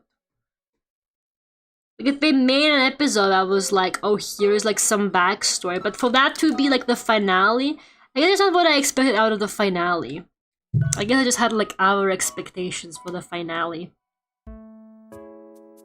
I enjoyed the episode before the finale like a lot. I really liked it. It was a really good episode in my opinion. It was probably like my favorite episode. The one just before, the second last episode. I thought that was really good. I really liked it. But yeah, I was just like the finale came out. Lots of people have been posting on Twitter like I tried watching the pilot of that show and I couldn't handle it. I think that's fine. I don't think it's a show for everybody. But like I don't know. I like it, but I also like I just like animation. I like indie animation. I just enjoy checking out animation. Also, I like sci-fi stuff. So which, you know, I was also hoping that there would be more sci-fi, but whatever. No point just getting mad over nothing at this point, I guess. It's already been written. And I feel like the author just went through so much grief. She deserves to just like sit on that money forever and not do anything ever again, unless she wants to, that is. But like the author kind of went through it because the fan base is insufferable as hell. Because they all made that show their whole personalities, like it's actually so embarrassing. The image looks kind of a sci-fi. It does count as a sci-fi. That's why I was so interested in it, because I was like, oh, it's like a sci-fi. Hi, Nellis. I just watched the finale and it's so gloomy and not fun to watch. I don't know. Imagine you're watching that in a movie theater surrounded by 5-year-olds for some reason, because that show is for no reason at all really popular with kids. Now imagine you're watching that vibe, that really negative vibe. But you're like also in a room full of like little kids and their parents, because that's apparently how it's been. I didn't go to see it in the cinema because I'm not crazy. But I know people who did and they were like, it was just little kids and their parents. And I was like, yeah, I mean, that's pretty much what I expected out of it. What did you expect was gonna happen there? What color should the background be for this one? Ooh, actually I like that. I'm so glad you didn't end up seeing it in the cinema. Yeah, I don't know. I just didn't want to be. Ever since that, like, digital circus guy tried, like, doing whatever it was that he tried doing to me on the metro, I've been afraid of digital circus fans. I'm just like, they're not... they're not okay. Those people are not okay. There was no chance that show would have ended not at least partially gloomy. I guess that's true. I mean, I'm telling you, it wants to be Soma. Do I need to tap the sign again? It wants to be Soma. They all wanna be Soma, but they will never be Soma because Soma is a once-in-a-lifetime masterpiece, okay? They already wrote the story like kind of like this, but better. Okay, I mean, they could never be Soma. They literally could never be Soma. It's just kind of the truth. So whoever tries to be Soma from now on, my only reaction when I see it is going to be, yep, they tried making another Soma, but they couldn't. Like, that's like the only reaction you will ever get out of me on anything that's like even remotely close to Soma. I'm going to enjoy it. I'm gonna be like, oh, thank God I'm getting crumbs of Soma because I enjoyed it so much. But other than that, I'm just gonna be like, yep, another one tries and fails to be as peak as Soma. Nikkei is like Soma? I will actually find you. Minami, I will find you, okay? Post that one picture where it's like a person swimming through the ocean. Like, Puerto Rico is not that far away. But with like murderous intent. Not with like the you're so sexy haha intent, okay? I am on to you. Don't even joke, lad, okay? I gotta stop saying don't even joke, lad, but I can't. It's just kind of a part of me now. Why am I finishing this drawing? Nikkei's most Ghost in the Shell mix of Terminator. Man, I really gotta get into Ghost in the Shell. Like, I keep trying to give it a go, but I keep failing at it. Like... The only ones I've seen though, please don't call me evil. They're gonna call me evil again, but the only Ghost in the Shell I've seen was the Hollywood movie and the 3D CGI, like, Netflix one. And my reasoning for the Hollywood movie is I don't remember why I watched it, but my reasoning for the 3D CGI is my favorite artist did the character design, and the whole show is done in his art style. And I really like his art, and I would like genuinely watch anything that's got his art style in it. And that led me to watching some like extremely mid anime, and that one was definitely one of them. I also would just do insane shit where he would be like, I did some in-betweens on this show, like he would post on his Instagram, like, I did in-betweens for this show, and it wouldn't even be like any like significant work, like it's not even like in his art style or anything like that. He would just be like, I was just like a random in-between artist on this, and I'm like, okay, bet brother, I'm gonna watch this now. And then I would just go and watch it. It's actually kind of insane, like I have seen some really okay anime that way. Thanks to that, brother. But anything to support an artist, you know what I mean? It's support like this that keeps them getting jobs in the industry. Never forget that. Sometimes you just gotta do unhinged shit for your favorite artists by watching like a really okay anime because they had like a minor role on it. You can't say I'm not a supporter of the arts, okay? Whatever our disagreements on their main digital circus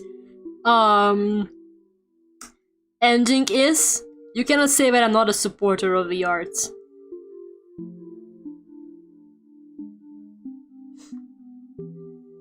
Standalone complex is actually peak. So I heard, but like, I don't know. I need to actually sit down and like commit to more, like all the Ghost in the Shells. Recently I made a list of retro anime movies to watch. Will you watch Perfect Blue? Perfect Blue is my favorite. That one is really good. It's like very... It's a bit heavy though, I gotta say. Like it's got a lot of stuff in it, but it's really good. That one is definitely... That's like one of those like old movies where I'm like, yeah, I get why this is so good. Sometimes you will watch an old movie and you're like, I mean, it was probably better back in the day. But Perfect Blue, every time I see it, I'm like, yep. That's why it's one of my favorites for sure. It's just so good. It's on the list. Just bump it up to first place. I'm just gonna be for real with you. Here's what you do. You put that one up to the top of the list. You watch it. And then you don't need to watch anything ever again. So basically you're sorted. Like, just think about it. I just copied that YouTube top 20 video. Okay, that's really funny actually. But yeah. It was a birthday gift and it was okay. Like in the cinema, it was just like full of kids. It's so funny, like, because whenever I sell at conventions, the kids like eat up my amazing digital circus merch. I'm talking like 5-year-old kids, like very small kids, come up to my table, little British kids, and they're like, "Mommy, can I get the Pomni badge?" That was my best attempt at like a British child. I'm obsessed with how British children call for their parents. "Mommy, Daddy." It's just so funny, man. Why do they talk like that, dude? Whenever I hear like a British kid and they're like, "Mommy," oh, it just brings a smile to my face. That's how I know life is worth living in Britain. And the only thing that makes it worth it living in Britain anymore is the random kids just going, "Mommy, Daddy," in their little British accents. Hey kids, I found a cute anime you might like. Ever heard of Higurashi? Do not do that shit. We all have seen it though when we were kids though, funnily enough. Anybody who's like my age has probably seen Higurashi as a kid. And they either regret it or that's like their whole personality now. No, worst, full of nerds that all speak in memes. That's so funny because when I went to see Iron Lung in the cinema, like I could tell that like it was just me and then a bunch of like teenage Markiplier fans. Like I must have been the oldest person there. Like I could tell that everybody else was just like a teenager who really likes Markiplier. It was really funny, like nobody was actually there like because they're like, "Oh, this is like an interesting movie to watch." You know, it was just like Markiplier fans. They just showed up for him.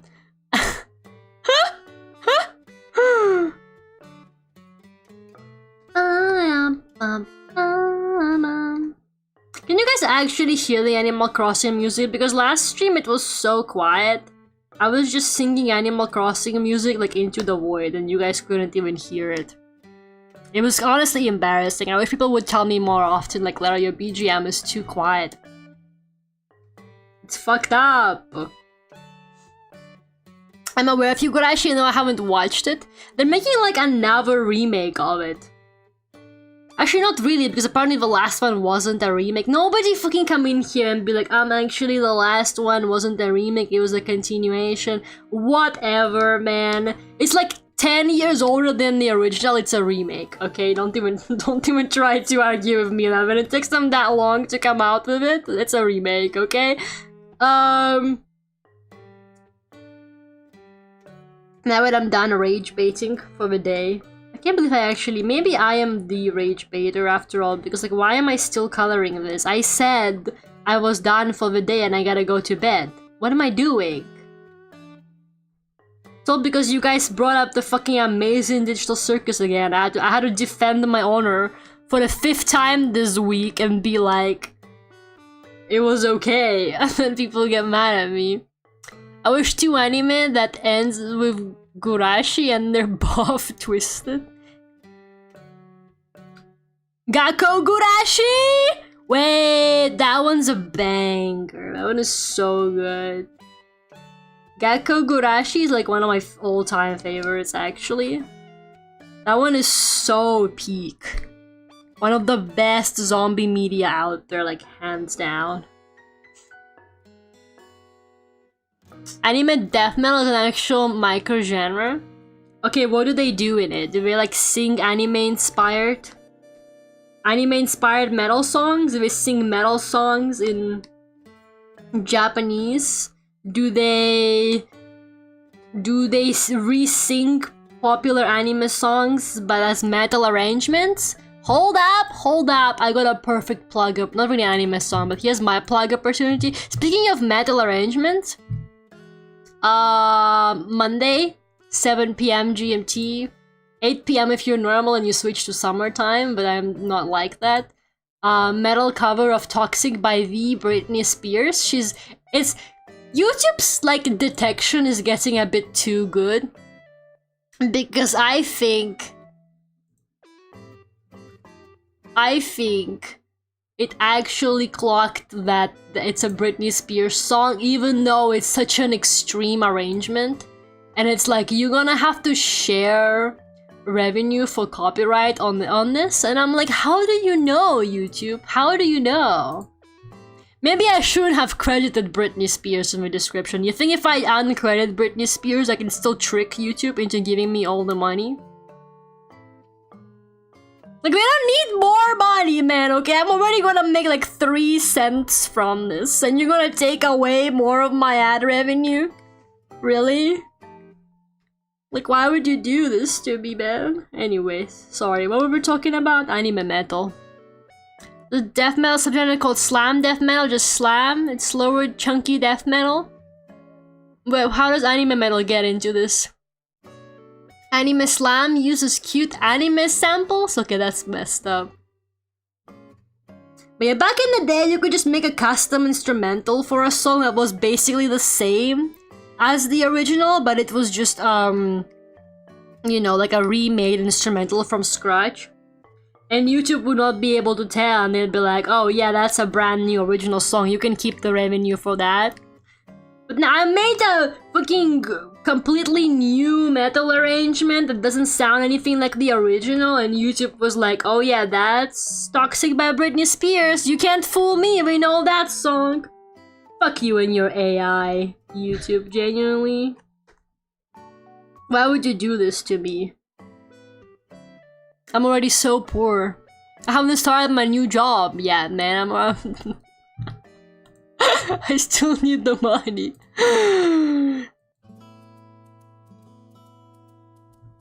Anyone seen School Life? That's a nice horror anime. This guy has a cute slice of life show. Dude, everybody has seen it and everybody has heard it about it by now, okay? Like, you know, you're not surprising. That's not Backrooms anime knowledge. You're not surprising anybody with that.